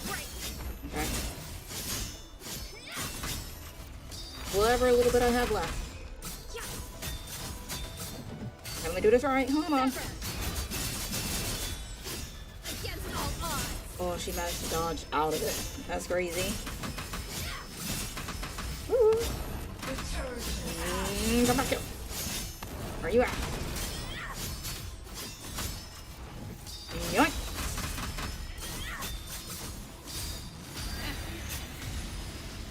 My blade shall quench the fading light. You're right. I used a new one. Come here.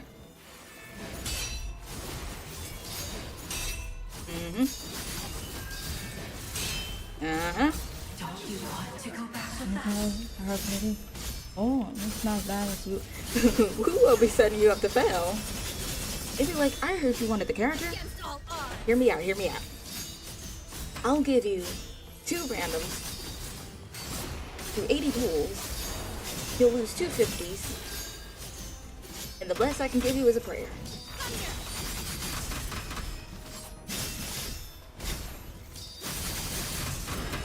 Not to perish, not to end. Ooh. Abyss, bow before me. Controls aren't usually on your side. And in fact, I'm like, ooh. Sever, not within.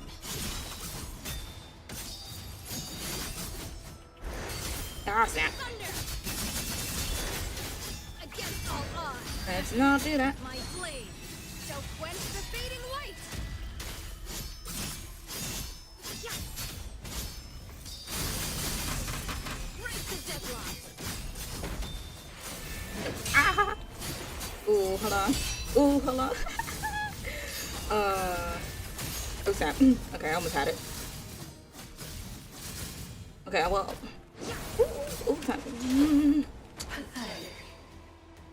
Yet I managed to hit you all these times, but I can hit even one. Ooh. Miss me. Come on. Come on. A Drake. Thank you. Break the deadlock. Yeah.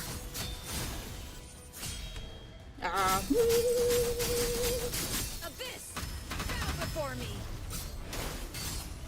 Sever. Against all odds. Oh, well, I don't know what that is. Ouch. But I do not want a piece of that. Stop it. Where'd you go? I don't know where she just went to. Please hit. Okay.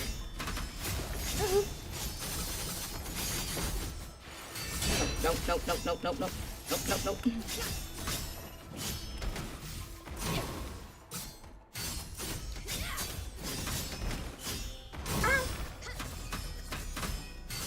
Come on. Activate!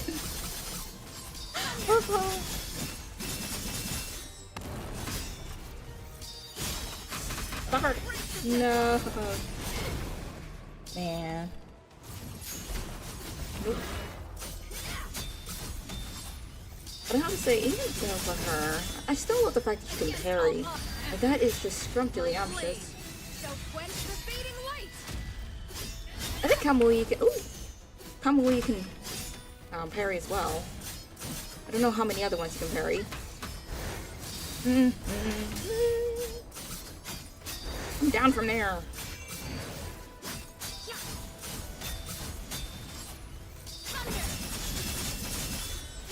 Against all odds. One more? Ah! Okay. Sheesh! Sever.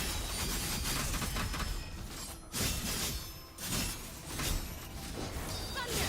I was trying to escape. Not to perish, not to end. Slice and dice, my dear. Bow before me. Slice and dice.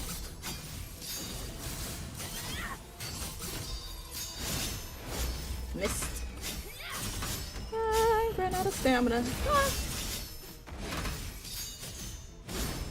Thunder. Break the deadlock.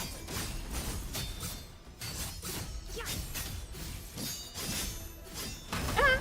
Oh, come on. No, don't go. Don't you dare. Break the deadlock. Can I parry? Can I parry? Come on. This. Bow before me.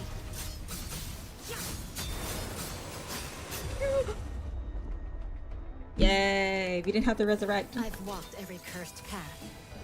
Let the depths of hell be mine to endure. Jeez. Okay. I feel like even though I technically couldn't see the lock on question mark, yeah, I feel like it did a little something. I was just a parrying though.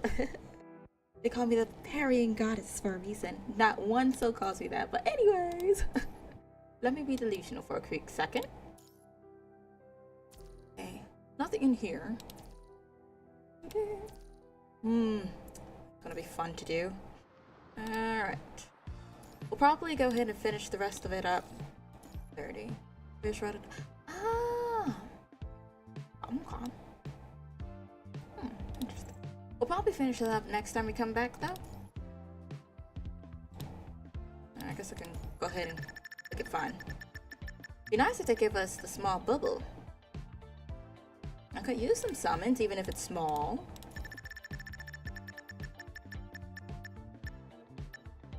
Or not. Okay, I understand you love me. Love me. I'll take the few little bits that I got. 9, 10, all the way to 30. Jeez. How much time do we have left? 30 days? Okay, that's not too bad. There, so I gotta make sure I get these finished. Otherwise, we're gonna be screwed. 40.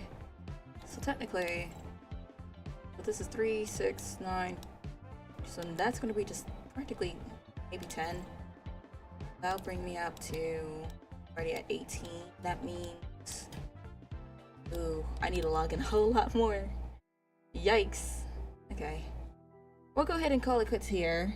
Not too bad. I love the music. But anyways, we're gonna go ahead and pick up with Dark Souls tomorrow.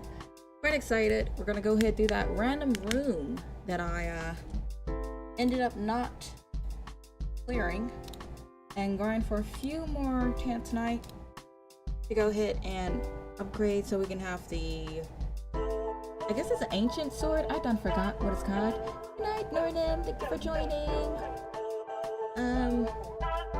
And we're kind of gonna, I guess I could say we'll finish up with other areas that we didn't finish. I have a feeling we're kind of over leveled when it comes to the area. I'm ready perched for belonging, so clear that out. We'll get a couple extras. We'll upgrade, get to the merchant, and give another go to. I forgot which spot we need the sword for, but yeah, we're bound to complete it one of these days. So if you want to, come back tomorrow for some Dark Souls. Wink, wink. Anyway, I need y'all as a map because the map isn't in Dark Souls. Anyways, as always, Twitter is where you can find me for any updates, polls, if you want to see any work in progresses, or if you want to just see what comes to my mind. YouTube is for all VODs, miscellaneous videos. If you want to join the live streams along with TikTok and Twitch at 12:30 a.m. Central Timing, feel free to pop in, say hi. You don't have to stick around, but if you do, we appreciate you nonetheless. And Instagram's for all art and animation related projects. I post once in a blue moon, but it is there for the looksies if you choose to. With that being said, I'm gonna go ahead and hit the sack. Am I going to grind? Probably not, but I'm gonna try to see if I can get a couple more summons for Wuwa. Trying to think if there's anything else I need to grind for. I don't know, but you know, figure it out. I saw they put Final Fantasy on sale, so you might be seeing a little bit of Final Fantasy sooner than later. Anyways, y'all have a great night. I shall see y'all tomorrow. Bye.